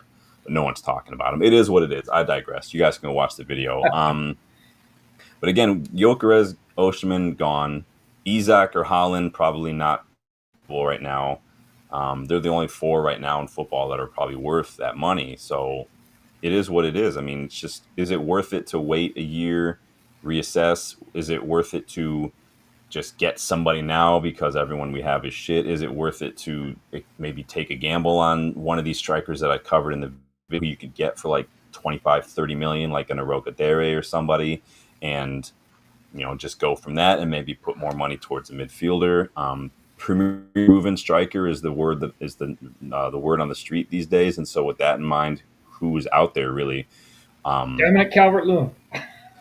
He's free, and for a reason. Yep, Yeah, just go get Vardy and Calvert-Lewin and just let them do their there we thing. go. Hey, we get to have the Vardy party then. So But like, who's out there? You got so Mateta, Watkins. Who else? I'm trying to think of off the top of my head. Who else out there right now would be Premier League striker actually gettable? Not like let's get Isak. That's not going to happen. yeah, Kolo Muani maybe, but He's not Premier League proven though. no, that's the end. Yeah. If you're talking about just Premier League proven, I can't really think of anybody else. I'm struggling. Ivan maybe. Yeah, Would you guys do Ivan Tony in the chat? Who else? This is a fun game. Premier I'd be League okay with proven Ivan Tony, but we can't. We'd have to get him for cheap from the Saudis. because reportedly he's wanting to leave already. Surprise, surprise. I'm just Got trying to that see. bag, and now he's ready to come back. Right, I'm just trying to see who's available. Who's just in the Premier League right now? So Evan Nielsen, I've seen, but he's only been at Bournemouth for like a year. I don't see that Yep. happening. No, they'll want a Um, bag if we want him. who else? I'm trying to think. Joel Pirot at Leeds. I did feature him in my video the other day. He's actually a decent shout. I don't see anybody else. Like Spurs don't really have anybody who I'd take. West Ham neither. Wolves. Yeah, there's like nobody out there, man. Oh, so this I put this on the screen. I want to come back to this real quick before we keep going about strikers. Ashley Young, how's that guy not retired? Like he's literally my age. He's my age, He just and he's loves the not. game, Sean. He just loves the game. Like, what is he doing, man? We did talk about him the other week though, with the absolute nonsense talking about. I think it was with Sky Sports, dude. I don't know how he's still going though. That's insane. Samuel, you're not allowed to say that name on this channel unless you want to see me cry. So I'm not even going to put that on there. Fox said that question fried my brains. I wanted to click about 5 options. I don't know who's out there. who's because that's just the word on the street. I'm not saying we have to get Premier League proven. I'm just because you guys know I don't necessarily think that's the be all end all. But the word on the street is a Premier League proven striker. Um, Samuel, you can't talk about that though. Samuel does say Boniface. You know, everybody says Boniface. I'm not sure what he's got going on. I feel like he's had a lot of injuries. Danny says Casemiro, Bruno can't start in the middle with anyone. Box thinks Casemiro will be the best bet to leave. He's the one who's like he's really got to take a pay cut or the Saudi league. That's literally his only option. I could see him going someplace like Galatasaray. I think that he would suit Galatasaray like a glove personally, but I could see him at Fenerbahce. I think he's exactly the kind of midfielder Jose Mourinho likes, but he'd have to take a pay cut. It is what it is. Lucky says Toby Collier loan 12 million. Yeah, I would love to do the Collier. I don't have a problem with Collier, but if it comes with sacrificing players, he might have to be one to go. Yeah. Jay says, if we were going by the Ineos philosophy strategy, Bruno was they need under 25, according to under Ineos. Yeah, I mean, you guys know I would have sold him, but it is what it is now. So, Samuel says Casemiro should be willing to take a pay cut and join Sao Paulo in Brazil. It'd be kind of cool to see him go back to Brazil, huh? Yeah, that would be cool. Yeah. Danny says Lamens, Hackney, Watkins, 75, 80 mil. See, this is why I think Danny needs to go be director of football, because he's breaking it down into finance now. I'm just like, let's look at these cool players that I like. If I were a scout or a director of football, I would literally just be camped out outside Club Brugge's training ground with a big sign that said, "He who shall not be named, come to United." I can't even say his name. But those three, I think, would be really good trio to finish out our window. Because Lamens, we're going to talk a little bit about Lamens a bit because I've spoken about him. I've been talking about this guy for like 5 months. Hackney, do I really need to talk about how long I've been talking about Hayden Hackney? Watkins, I've never said Watkins is bad. All I've said is I don't want to spend a lot of money on a 29-year-old striker. I'm going to leave that up, though, because I like that one. Let me see here.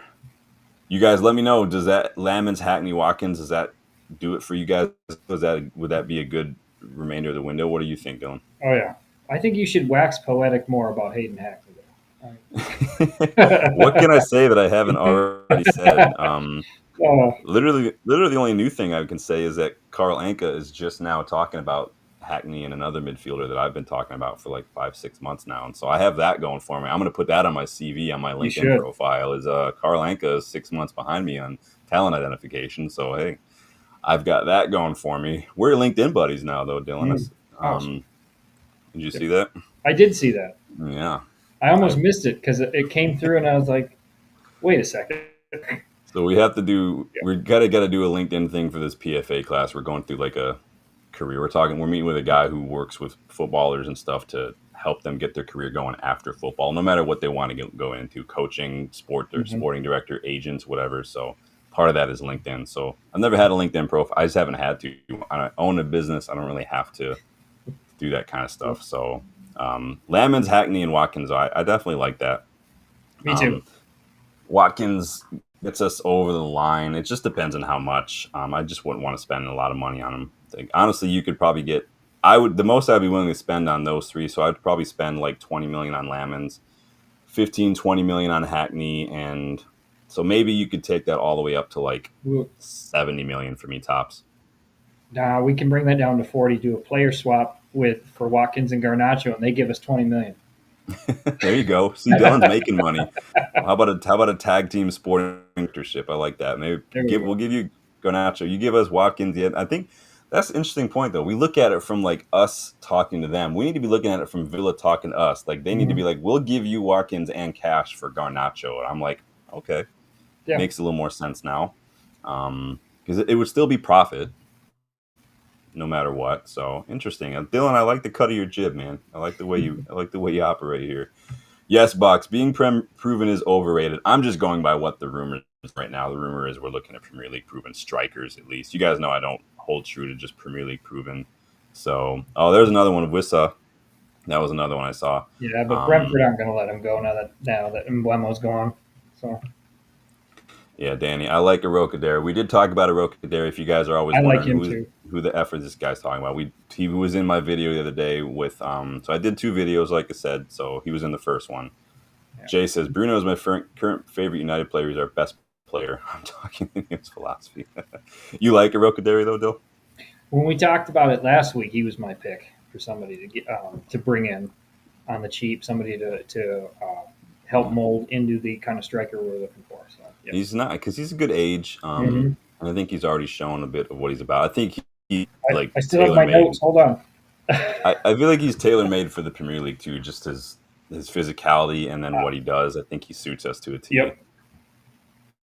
I still have my notes. You already went through this though, but the 23 goals in all competitions last year. Yeah, Fits the profile with improvement in assists. So like that's something we need with that versatile front three. I think he'd fit really well with Mbeumo and Cunha. if I were smarter, I would definitely try to come up with some sort of algorithm to find a way to convert goals from other leagues between one another. Because how many Mm-hmm. goal how much does a goal from the Belgian league translate to like a Premier League and whatnot? So you'd have to literally go back like decades of data and stuff just to freaking. Ugh. Jay says Watkins or Mateta as striker. I definitely would go Watkins over Mateta, but I was looking earlier at Watkins' numbers, and so like they look better than they actually are. If I could say so myself. Hold on one second. Let me just bring him up here. So he'll be 30 in December. So it's 17 goals in all competitions but only 16 8 assists in the Premier League last season. So it looks like a lot on paper, but it's actually not when you look down. Like the 23-24 season was probably his best season. Mm-hmm. 19 goals in the league and 13 assists, which is very, very good.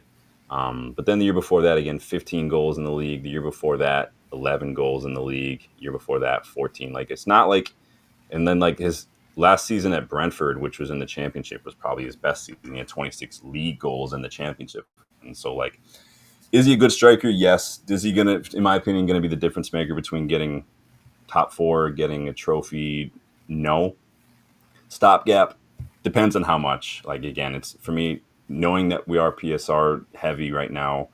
We do have a lot of priorities. Knowing how many different priorities we have on the pitch, and still just we have to sell players. It is going to be about money for me. So, but it is what it is. Maybe I mean there are loads of center midfielders out, which is maybe why I'm pushing a little bit more towards that. Like we've seen again, even just in the Leeds preseason friendly, like we are still getting opened up in Yep. midfield, and I And think that we can't not address that any longer. We can't go like for the longest time we went without addressing center defensive midfielder, and we got Casemiro and we thought we were fine, and then we got Agarte again because we saw we weren't fine. Like I think that I'm like we could spend less on a striker, get like a Rocadere, get like a Watkins, because I've seen that the midfield is such a crucial spot for us, such a hole, and maybe it's worth blowing a lot more on someone like Baleba or Zaire Emery or Hugo Larson at Frankfurt or Felix Nemecha at Dortmund. These guys are going to cost you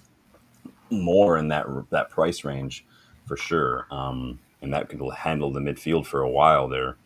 I'm not really buying the Javi Guerra stuff. I know we've talked. It's starting to feel more and more like the Javi Guerra rumors are agent talk. Does that feel like that to anyone else but me though? Because it's yeah, just that it's the same thing because I was looking at that today too, and I was like, they're really kind of everything I saw. Nothing really seemed concrete. It seemed a lot more like time with United to drive the price up to try to get a better yeah. fee. So It's feeling more and more like that's agent talk to try to get that contract yeah. talk going. Personally, I'm not saying it's just the way it's been worded a lot is exactly the kind of stuff you hear when it's agent talk, and so I'm like, Mm-hmm. I don't know about that. So Danny says Watkins bagged goals for 2 seasons and Obi learned underneath him. I believe I'm happy with that. Yeah, I wouldn't be unhappy. Again, for me, Mm-hmm. it's like Emi Martinez. If Emi Martinez were available as a free agent, yeah, do it, whatever. I don't care. If Watkins was available for like 30 million or less, go for it. But I don't want to spend what we've seen there. So And we need to stay under PSR. We need to make sure we don't get dinged with that. So Amir's got questions about Shesko. Yeah, while we're on the topic of strikers, what do you guys think about this fee being floated for Shesko, like 60 to 70 million. Nah. No, I would. I talked about this the other day. I would not pay 70 million. I would maybe pay like 45 million for Shesko tops.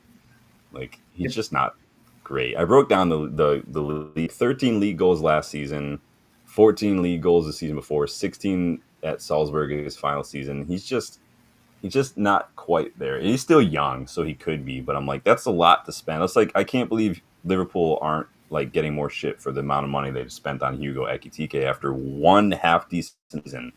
Like I just don't get that. Maybe I'm too risk averse. I don't know. Well, do you like Shesko at all, Dylan? Not for that price, I don't. Um, I'm with you. I think I think people buy into the hype. I'll admit, I buy into the hype a little bit. Like, oh, this guy's going to be so good. And then you do a little bit more of a deep dive into the stats. You kind of watch some of it. Yeah. Yeah. I'd take Jimenez. So Y'all go look up Evangelis Pavlidis, and you guys let me know what you think about that dude because he's one of my top targets. Yeah. I watched a YouTube video today on Shesko, and it wasn't a compilation. It wasn't a highlight. It was just his last 20 shots at Leipzig, and they weren't. Some of them were all right. Some of them were just nothing. I'm gonna being fair. It's nothing I wouldn't expect from a young. Oh, is he 21 still? So it's like it's nothing I wouldn't expect from a 21-year-old striker. But that's exactly the point. Like I'm not spending 70 million on that. Basically, some of them were just absolute sitters. But Samuel says I put Roger Fernandes for the right back position. Yeah, now Danny's ears are peaking. I knew that Danny would peak up as soon as he saw that. That's funny. I'm just catching up on the chat here. No, you're good. Newcastle had a 25 million bid rejected for Visa. Brentford want 50 million. I'm not paying 50 million for Visa. What are Visa's numbers? Is it Visa or Wissa? Is it a W or a V? Visa. What nationality is he? I want to say he's French? Ivorian, but he's oh yeah, interesting. So he got Again, this is another player with one decent season, 19 league goals, which is good, but he's only 8, and that's literally been his only really decent season. So I'm not having that one. So, Danny says I agree on Aroka Dere, 20 million cheap gamble, low wages, easy move on if it doesn't work out. Yeah. Are you looking up his nationality? Is that what you're doing? Yeah. Yep. He is from Congo. He's born in France. He represents the DR Congo. Interesting. So yeah, Danny says Rokaderi. Yeah, I think Rokaderi definitely does it for me. Sammy wants to know if we're fans of Diogo Dalot. I am not a fan of Diogo Dalot personally.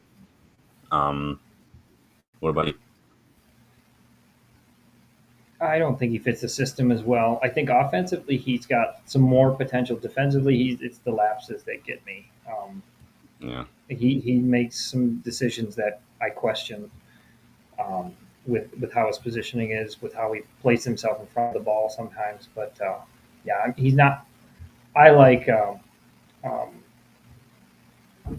course, my brain decides not to work right now.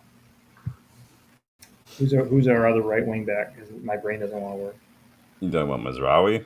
Mazraoui. I'm sitting there, I'm like, I can picture his face, but my brain was like, what is it? No, it's all right. Yeah, I'd rather have Maz in that spot if we need him, because I think Maz brings a little bit more defensive solidity. Dalot for me it's kind of like Rashford in many ways. Dallow's like 26 now, and he's just a lot of the stuff that he's not really good at when he first got here. He's still not really good at his final ball, his 1v1 defending. It's just not good. And I guess, some of it is a bit financially motivated because we didn't pay a ton for him, and we can make money if we sell Dalot, I think. And so to me, it just seems like a no-brainer for him to go, I don't know, back to AC Milan, maybe Atletico Madrid, something like that. I don't know. I think that just makes too much sense. I don't know. I think we could just do better. Like you said, it doesn't really suit the system. I don't see. I wouldn't put him ahead of Ahmad. I wouldn't put him ahead of Dorgu. And but the problem is again, if we sell him, we might need some cover because at left back we are, in my opinion, a little light. But Samuel, are you a fan? Are you guys in the chat a fan? Let us know what you think about Dorgu. Box thinks Watkins is on the decline. It is a little interesting because like Rashford was kind of playing a little bit in Watkins' position, a little bit. He's in. Um, so there is that to consider as well. But Jay says Watkins doesn't fit Ineos' philosophy though. Under 25, it's true. Yeah, um, there's a if you have too many players under 25, you don't have the experience to help them build. yeah, it's got to have a good balance. I think he's Yeah, joking, but I hope so. we aren't Chelsea. We can get older players. I do not want Nicholas Jackson, so no one No, mentioned Nicholas Jackson, no. please. I don't think Mateta is that good. I just think that it's too late. Too late for Mateta. Too late for Wissa. You're 28. You're just now having a decent season. I don't know how I feel about that. Watkins, yeah, he's done it for a while and he's got goals, but Yeah, I think Mateta and Vissa are more products of the system at Crystal Palace with Glasner. So yeah, Glasner's done really well to his credit. Doing them really well. It's just, they're going to be if they can keep hold of Eze. I think that could help them, but yeah, we'll see. Danny yeah. says Agume, Lamine Kamara don't fancy Guerra. I just don't know if the Guerra stuff is legit. So I think it's just agent talk personally. So Jay says, remember Ineos promised us best of the best until we got Mount for 60 million. Best. Well, Ineos weren't here for that, so Yeah. not Ineos' fault we got Mason It was the Mount. So summer before, or 2 summers yeah. before. Danny says 50 tops for Tesco. Danny calls Chesco Tesco. By how do you besmirch the good name of Tesco? I can't wait to go get my breakfast on. I got to go there. I got to get some instant coffee because yeah, you guys apparently allergic to coffee in the UK. So Jay says 35, 40 million for Tesco. Yeah, I wouldn't spend more, but again, it comes back to that whole roll the dice situation. If you're going to roll the dice on someone for like 30, 35, 40 million, is Tesco the best option to do that? Is a Rocadere a better option? Is someone like Watkins a better option? I mean, do you need to be Premier League proven to score goals? I mean, as a striker, it's like saying goalkeepers have to be Premier League proven. I don't really think a goalkeeper has to be Premier League proven. Goalkeeping doesn't really change a whole lot. Um, Box wants Pavlidis, big up. Danny says we should sign Pavlidis before Benfica. Yeah, I really like Pavlidis. He and Jimenez were going head to head in the Eredivisie a couple years back. So, the Congo, I'm way behind on these. Hold on, let me get caught up here. So, you guys are just doing it. Samuel says Benjamin Sesko can be another David Bellion. Who is that? David Bellion. I'm not familiar with that. I recognize the name, but I can't think. Someone let me know who that is. Former French footballer, huh? He was at United. I don't remember him at United. Did he ever play for us? That's probably what you're referring to. I like it. Sounds a little familiar. I mean, yeah, he barely played 24 appearances over 3 seasons. Interesting. So apparently that's why I don't remember him. He was So, compared to Thierry Henry. sorry, Miss Jackson. Agile, welcome back, Agile. Dallo was good at inverting. I don't want to see him play at wingback if possible again. Yeah, I just don't think he's got the physicality. We conceded so many goals last 2 seasons, really, because Dallo just is too slow to close down the opposition Mm-hmm. attacker. He's leaving too much space. He's not Yep. physical enough. He doesn't like. You can't do that. That's right back 101. You can't give the wingers that much space, especially out on the edge of the box. Like we've had wingers with so much time and space to just pick their crosses at will, and it's not okay. So, um, Box says all their wingbacks are fairly average. I'd argue Ahmad's definitely up there personally, but Dorgu's young, so we give Dorgu some time. But Samuel says Diogo Dallo would suit Milan or Atletico Yeah, Madrid. Yeah, I think. Oh, Butner, there's a blast from the past. Big up. um, Interesting. I'd take Ebra right now. Right now, he can bring his raw chicken with him if he wants There to. you go. We'll let him do it. Jay says David Bellion was hopeless. He's just That's probably why I don't remember him a lot. Remember, this was back in like 03, 04, 05. So I was in college, and so I didn't have access to like cable as really college because you're a poor college student. I was in the dorms. We didn't have access to that kind of stuff. So, um, Boxes, we've had plenty of flops since Bellion. Sancho the biggest. Sancho is definitely the Yeah. biggest. I remember all these cats. I do not remember David Bellion. So big up for stumping me, man. So, but yeah, I mean, final thoughts on Seshko. I just don't. It just doesn't do enough for me. I'd see him just like another Timo Werner, another Nunez, another player who flatters to deceive a little bit. He's still young, so he could continue to develop. Like I said the other day, I've seen a lot of Bundesliga fans say that he's kind of plateaued. They think this is Hmm. probably the best he's going to be. But again, whoever we sign, back them. As long as they play for I back them. Um, he could be better than Hoyland. I mean, that's not hard to do. David Ornstein thinks that Hoyland is likely to leave. We've seen conflicting reports. Some people say he doesn't want to leave. Some people say he could leave too. What do you think could happen with Hoyland? Is he going to stay? Is he going to go? I don't want him to go. What's going to happen to my Hoyland jersey? But Yeah. See, that's your mistake for getting a name on the back of the jersey. See, I no, stopped doing that a while ago because it's too much to worry about in the laundry. yeah, but I get the feeling he's going to stick around another season. I'd be interested to see how he does with Mbeumo and Cunha, who I think Yeah. are going to be better creators than Garnacho would have been. And Bruno tried, but they were just pegging. We're just trying to get balls into the center. Hmm. There's no creative threat there to help Hoyland. I think with those two, that might help him a little bit. I'm not saying it's going to work. It might provide some extra opportunities for him. I don't know. Just Hoyland's, you guys. Hoyland's not going to leave unless we get money for him because Yeah. again, whether it's Onana, Ugarte, Hoyland, Mount, even we're not going to leave unless we get above our PR minimum for those guys. And so I think we have to get like 40, 45 million for Hoyland. I think we have to get like 30 million for Onana. It's not going to happen unless we do that. Otherwise, it makes no sense. It only hurts us financially and it hurts us in the market if we do that. Box doesn't see us selling anyone, literally anyone. Well, I don't think we're going to be doing much more in terms of incoming until we maybe get some of these players out the Yep. door. Rashford off the books, his wages being off the books is a big help. Um, Hopefully, maybe Juventus will get Sancho and Conceição out. I don't know. I think that's a bit of a stretch. I'm shocked Garnacho's still here personally. Anthony, I don't know what's happening there. I think I was hoping we'd sell more players by now. I can't believe Yep. Malacia is still here either. Like, Jay says, I think Hoyland needs to prove everyone wrong this half of the season. Otherwise, I think he will go in January on loan or sold. I do pray for Hoyland. I had high hope. I liked him at Atlanta. Hmm. I never thought that he was going to be the guy to come in and be the difference maker. He was too young. He needed to come in and rotate, kind of like what Cheeto's doing, really. But that we just couldn't get another striker. I don't know what we were thinking trying to go for Harry Kane. We should have got someone like Pavlidis, like Danny said, should have got him last summer. Maybe moved for Jimenez at Feyenoord. Could have got either of those guys, and we would have been good to go. But what are you going to do?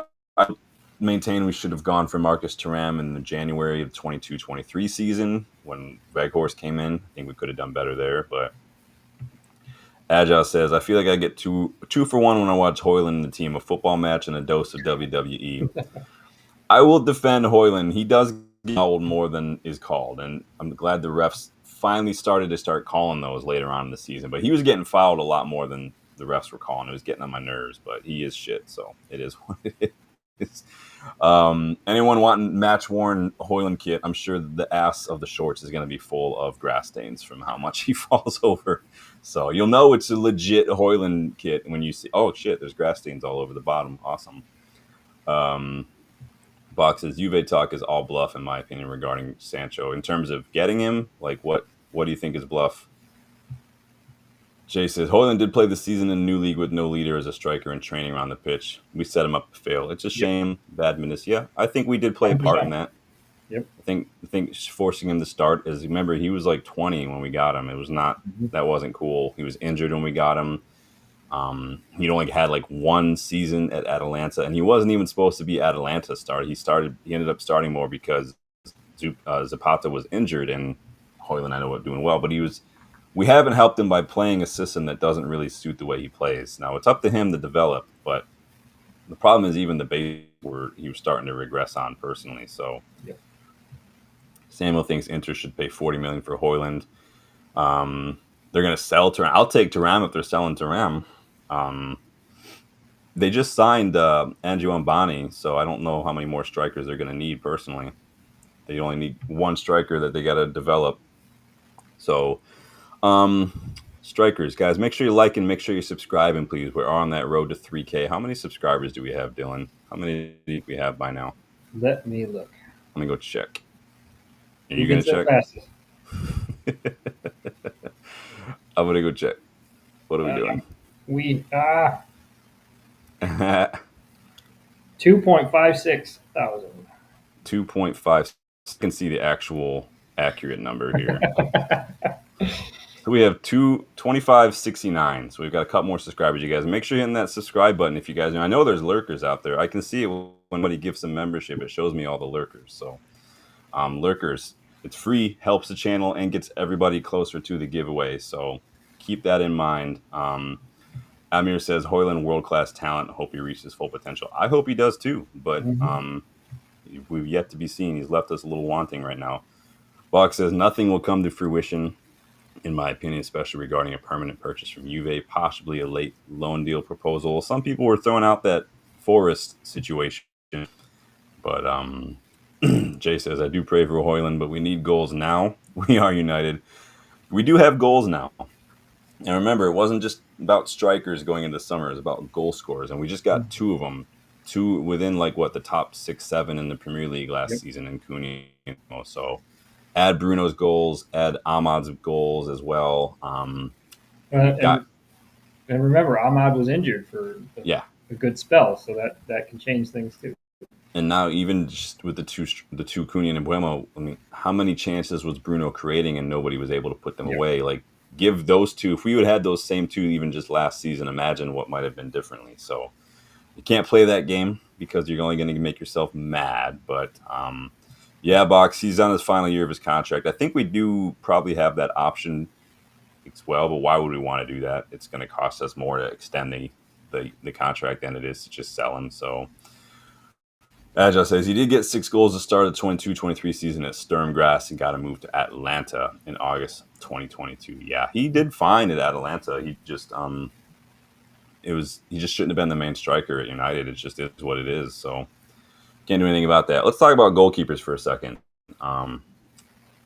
We talked about this a little bit the other day, but you and I haven't talked about this, Dylan. Sen Lamens. Obviously, I know you watched some of the streams, so you might have seen some of the reports and some of the numbers and stuff. Do you have any thoughts on this goalkeeper situation? Do it. I don't know why we're waiting. Let's just get this done. What do you see happening with the situation though? Is Lamens, he's 23. Is he going to come in and just be rotation option? Is there a bigger plan for Onana and Lamens to maybe split the minutes a little more? Maybe have a cup keeper, maybe have a league keeper. Number one, we'd have to probably get rid of Bayandir. So we have to go. Somebody probably he doesn't want to go back to Turkey, but somebody else would take him. He's there's a keeper there. Just he's not getting enough time. Yeah. If Lamens come in, then I think you have to split time just to make things more equitable. So and Onana will be gone for AFCON, supposedly. So. Unless he retires again from he's pulling a Brett Favre with Cameroonian duty here. So I think Lamens ends up doing is just being the cup keeper then, and then Onana will probably be the. I hope that doesn't happen, Box. So I see Onana being the league keeper then. Maybe splitting time here and there with if we have 2 games in a week or 2 matches in a week. Maybe Lamens. He can't. Onana can't stay, man. He's just he costs us too much than he helps. Literally, the thing that pops up every time I think of Onana is the Morgan Gibbs White goal against Forest from 40 yards out. It wasn't fast. It wasn't high. It was just this low, weak, one little bounce. Onana literally just sits on his ass he's throwing it. I'm like, that was probably one of the worst things I've ever seen. And the announcers couldn't believe it either. I remember that they were shocked that he. Everybody was. But you can make a whole compilation of how many times he steals a shot right back in front of him to an opposition. But that Morgan Gibbs White goal for me was just, I was like, what? What are you doing? That's inexcusable. That's inexcusable. The only reason I say Onana would be the league keeper is I feel like there is still some pressure to play your highest paid players in No. certain positions, and even though I don't believe in that, but I Mm-mm. get the feeling there'd be pressure to do that. No, it wasn't even an Ineos player. It wasn't. It was a Ten Hag player. Mhm. Like we way overpaid for him. Now people will say, well, he was in the Champions League final like with Inter, and he was arguably the best keeper in that final. But even going from a Champions League final with Inter Milan is nothing compared to the pressure you have at Manchester United. And he's just not shown me that he's got what it takes up here to do Yep. it. I'm not saying he's stupid. I'm just saying he doesn't have the mentality that you need, Yep. and he's just going to hurt us. And so I really don't even care this much at this point about him sitting on the bench. Like, let him earn his spot back if he wants. Like, he can play in the Carabao Cup if he wants against like fucking like Plymouth Argyle or some shit. No offense to Plymouth Argyle fans. I just threw out a lower league name.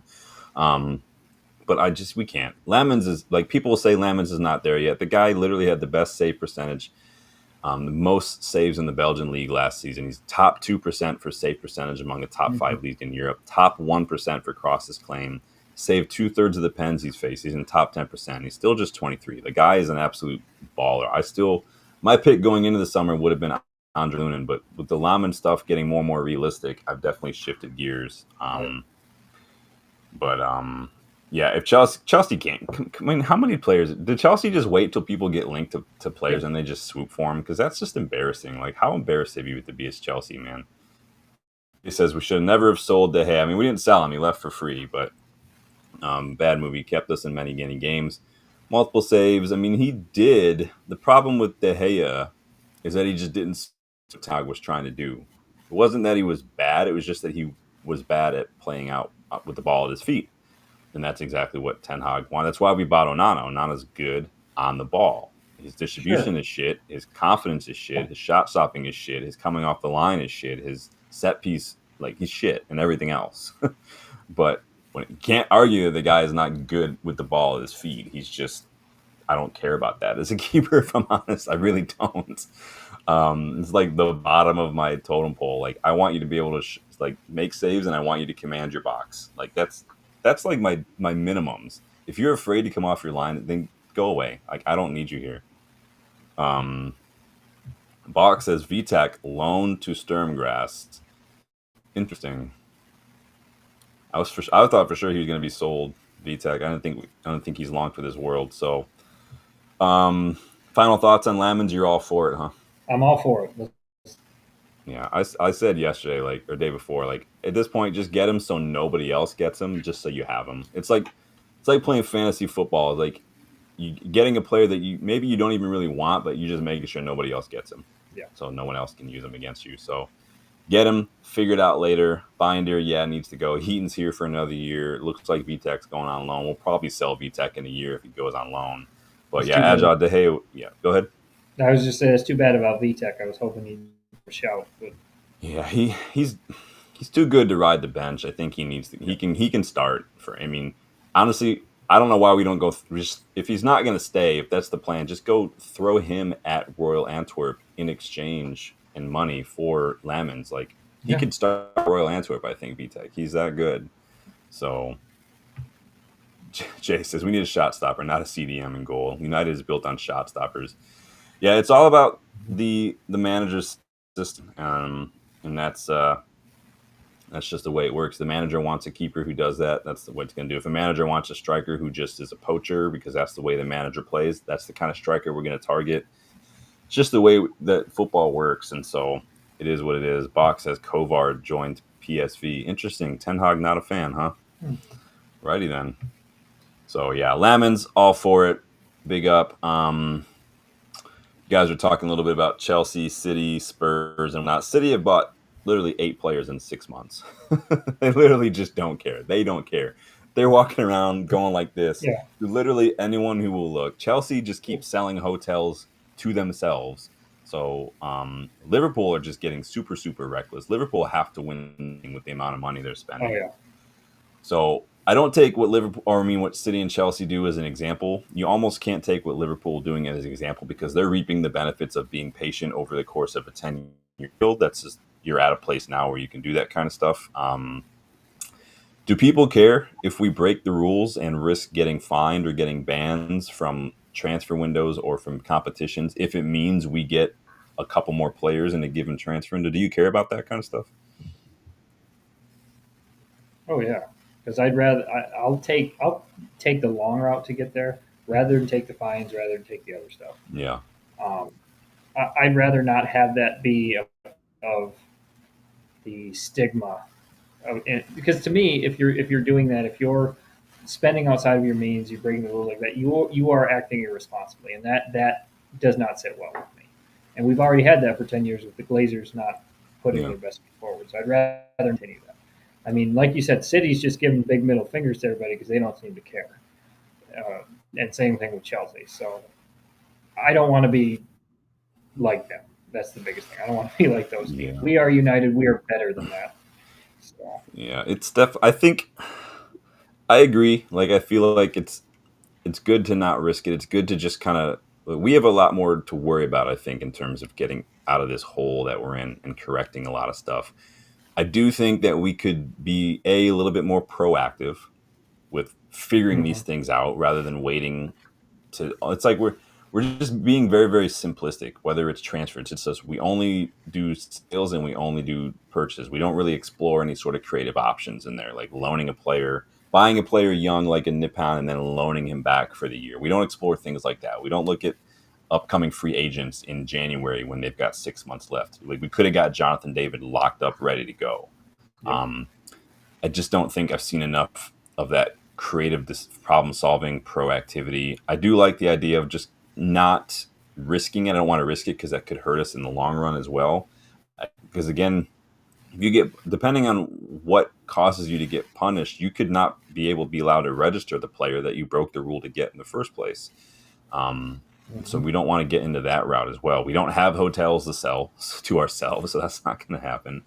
Um, and it's just we have money, like we got like 130 million for just for finishing 15th place. This is why the Premier League is people get charged a lot because you for 15th place you get 130 million in prize money. Like that's insane to me. um, but you got to remember that a lot of our operating budget over the last several years also involved a lot more prize money because we usually finish a lot higher than that, revenue from being in Europe, which we usually were in, so we lost that revenue. Losing Adidas money from not being in Champions League anymore. And so overall, we're operating at a loss compared to what we usually operate under. And a lot of the past spending was predicated on not being in 15th, not losing Adidas money. And so you plan for some of that. And that doesn't even touch upon the PSR situation or the debt as well. So again, if you're wondering why we're not spending the way we might have spent in recent years, that's why, because we're making less money than we used to. The rebuild is going to take longer than just one summer. So anyone Yep. expecting top four push, top seven push trophies, you might want to pump the brakes. It's not going to happen overnight. Look at any team that's done a rebuild. It doesn't happen overnight. Pep didn't win anything at all his first season. Jurgen Klopp took 4 years to do anything. Arteta, I mean, really, really. He's I still mean, rebuilding. come on. We don't count the Conference League as a trophy, so nobody can say anything about Chelsea either. It takes time. Look at Newcastle. Newcastle have, after their big rich owners came in, they still just have the Carabao Cup to show for it and stuff. It takes time. Money just doesn't solve everything overnight, and so we'll see what happens at the end of the window. But it's a little bit ridiculous. Danny says, "Break them, break the rules." You guys are funny. Buck said Chelsea bought young Mateus Amagu in January, made one appearance. Yeah. Well, if you're going to Strasbourg, that pretty much is just Chelsea from Timu. Basically, it's all it is these days. Chelsea Light. Yep, it's Timu Chelsea. Any player who goes to Strasbourg, any young player, just assume they're going to Chelsea someday, guys. Danny says poo board. Well, we'll see. Bill and I will be back at the end of the window to rate the window and give our predictions for the season. So be sure to come back from that, and then I'll either just let it rip or we'll see what happens. Danny says we can sell land to ourselves. There you go. See, Danny, now you're thinking outside the box. This I is still why think, you're sporting director, Danny. yeah. See, there you go, man. I still think that somebody at the board level, at the actual like publicly traded level, needs to do a vote of no confidence against the Glazers for not taking. If the Qatari bid was an actual bid and it was better, and then the Glazers chose the option that is better for themselves and not the option that's better for the overall shareholders, that is a violation. That is potentially, acting out of self-interest and kind of thing. That's the kind of thing I spoke about in my video a few months back. So those are the kind of things that I think could be done personally. But I still think it's weird that stadiums aren't protected as historic sites in the UK and like required to be maintained. That's really odd to me. 100-plus-year-old historical structures, and they're not required to be just properly maintained. It's really weird. Because it's Old Trafford's pretty gross. It's pretty gross. The bathrooms are not great either. So you'll see. You got the trough. Do they have the trough there for the guys? Yep. I knew it. Yep. And it's pretty gross. So what do you guys say? Agile depends on the cost benefit analysis. If we suffered a 10-point fine to have a team that scores us 20 more points, then it would be worth it. Transfer bans and relegation punishments are different. Yeah, I mean, we do have two players who could make the difference, though. And so I think that's what I mean. Like, we might not have to. It just depends. But you're absolutely right, Agile. Comment of the night so far. Big up, my guy. Jay says Old Trafford is our home. I like it. We love the old bastard. And it's not its fault that it's fallen apart and it wasn't kept. It's all the Glazers. I mean, I've been there 6 times. Love it.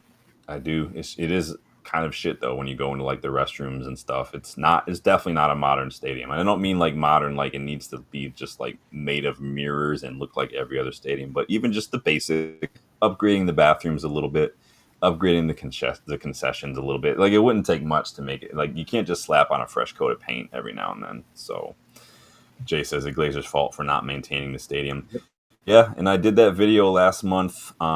What can Ineos learn from Wrexham? Go watch that one if you guys want to know a little bit more about what I think. I had fun putting that one together. I haven't had time to do more videos like that. It's been a busy summer so far. So Buck says, remember when the toilet started overflowing last season? I did remember that video. Remember the video of the roof, not just the waterfall. There's a video of the roof. Something was leaking and it was like pouring down the stadium, like the stairs in the stadium and stuff. Like, yeah, I got rained on at the Crystal Palace match when I was there a couple years back. It is what it is.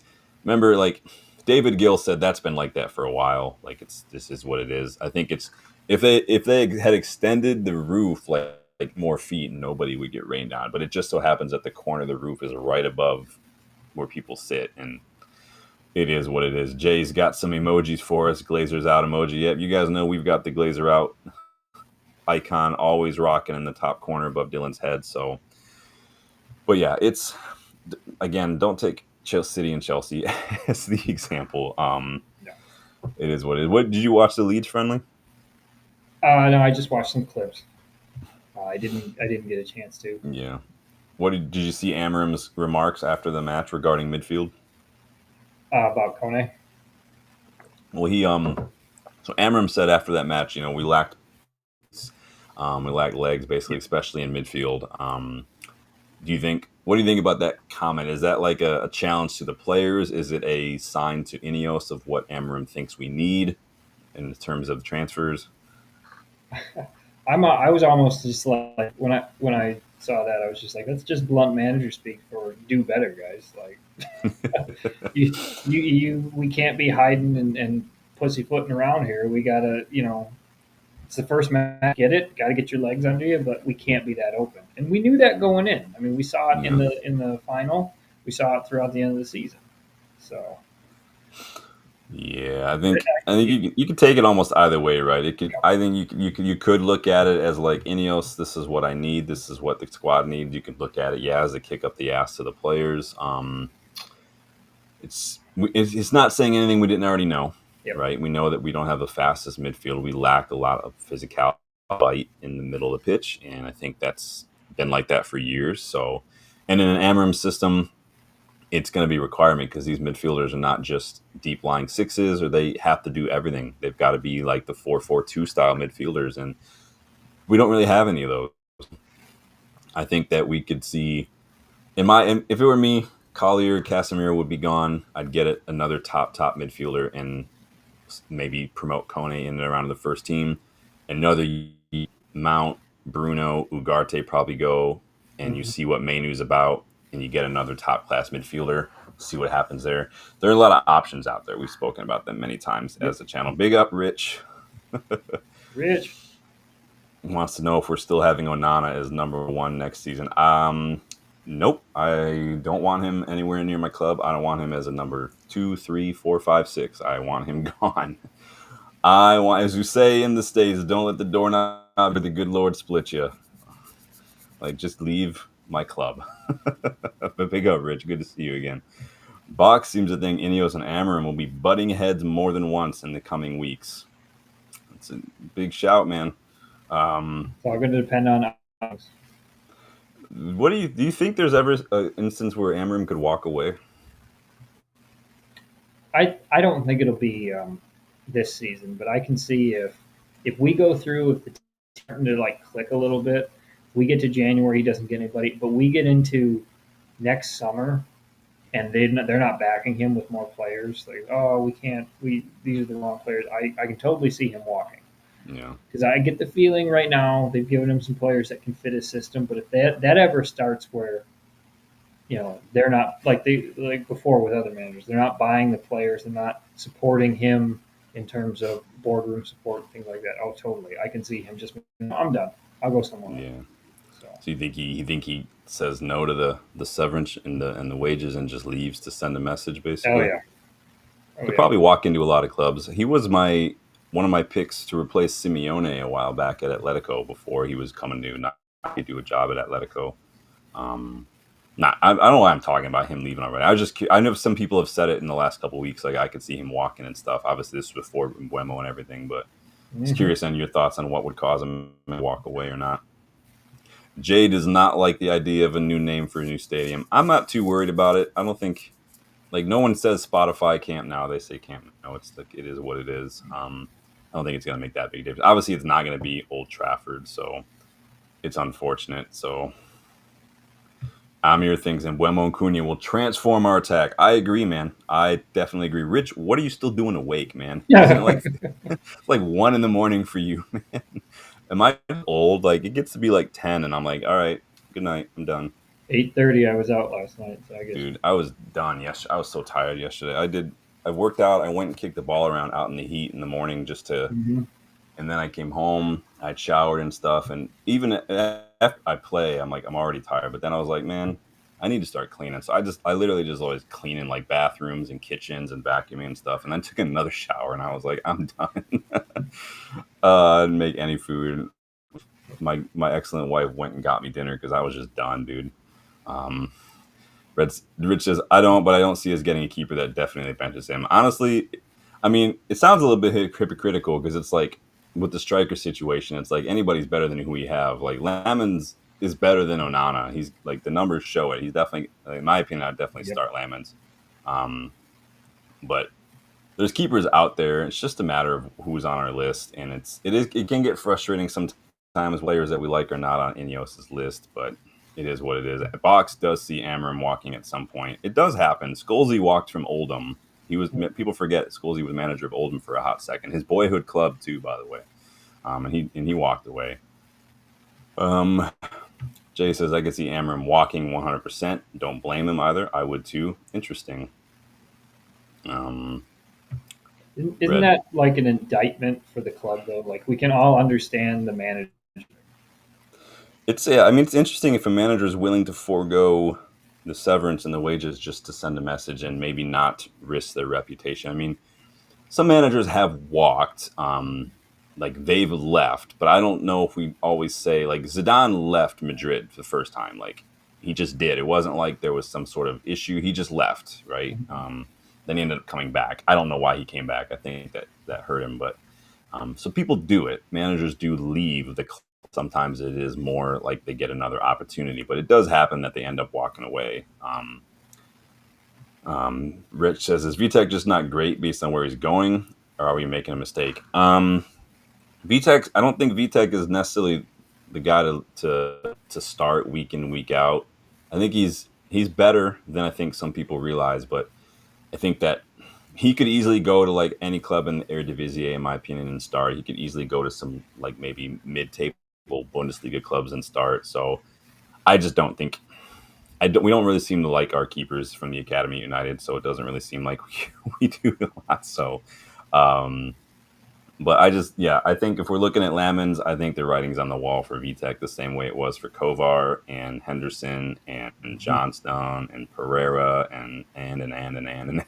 It's just we just are allergic to goalkeepers from the academy there. Jay says an empty carrier bag is better than goal. Then not hard to do. Big up, guys. I think that's it for me, man. Do you have any other final thoughts or anything? We talked a lot today. It's been over 2 hours already. We had a great discussion. The chat's been fantastic. Guys really got some good points out. So this has been another great kickabout here, everybody. So. Yeah, big up the chat, getting involved in the polls, getting involved in the discussions. See, you are all having good conversations amongst yourselves too. I don't like to get in the middle of that, so I'll let you guys do your thing. But you guys, make sure you are liking the video. Make sure you subscribe to the channel. We are on the road to 3K. We're slowly but surely getting there. Remember, I did promise a giveaway if we get there before the season starts. Brand new 25-26 shirt. I'll order it from United's website and ship it to you. If you want to name a number, if you want patches from the Carabao Cup, cool. I don't know why you would, but I'll let you pick the shirt you want. We'll do it. So, but you have to get the 3K. Did put that post out early reminding everybody, but we got to get a better way to make sure we know who wants to get involved, because I want to make sure you guys get them. But I appreciate everybody getting involved, and guys, make sure you like and subscribe and check those memberships. Scroll down a little bit underneath the video feed, see some examples of some items from the UVE store. There's a brand new Mbeumo shirt in there. Go check that one out as well. Everything you purchase, any memberships, any super chats, any of that stuff does go towards charity for the next couple weeks. Mind. Jay says gone 1 a.m. here in the UK. Dude, absolute legend for rocking up to 1 a.m. with us, man. I appreciate that. Appreciate that, Jay. But you guys enjoy the rest of your day. You guys stay cool wherever you're at. Dylan and I are gonna go try to stay cool. It's 1,000 degrees here. Say goodbye to everyone, Dylan, and say thank you for everybody. Have a good one, everybody. Hope you have a good night or morning or whenever you're watching this. Thank you all for watching, and yeah, it's been fun. Thank you, Sean, for having me yet again. No, man, you don't even have to thank me anymore. Don't even thank me anymore, man. You're a co-host now, as far as I'm concerned. Your new signing, Christian Eriksen, returns to United in some way, shape, or form. Dude, it's gonna be so fun when we December. I'm gonna get a little fish counter, and I'm just gonna start clicking every time someone asks you, and then I'm gonna show the counter at the end. Awesome. So take it easy, you guys. Thank you again, Dylan. Been a great discussion, guys, and I will see you guys on the next one. Good night. Have a good one, everybody.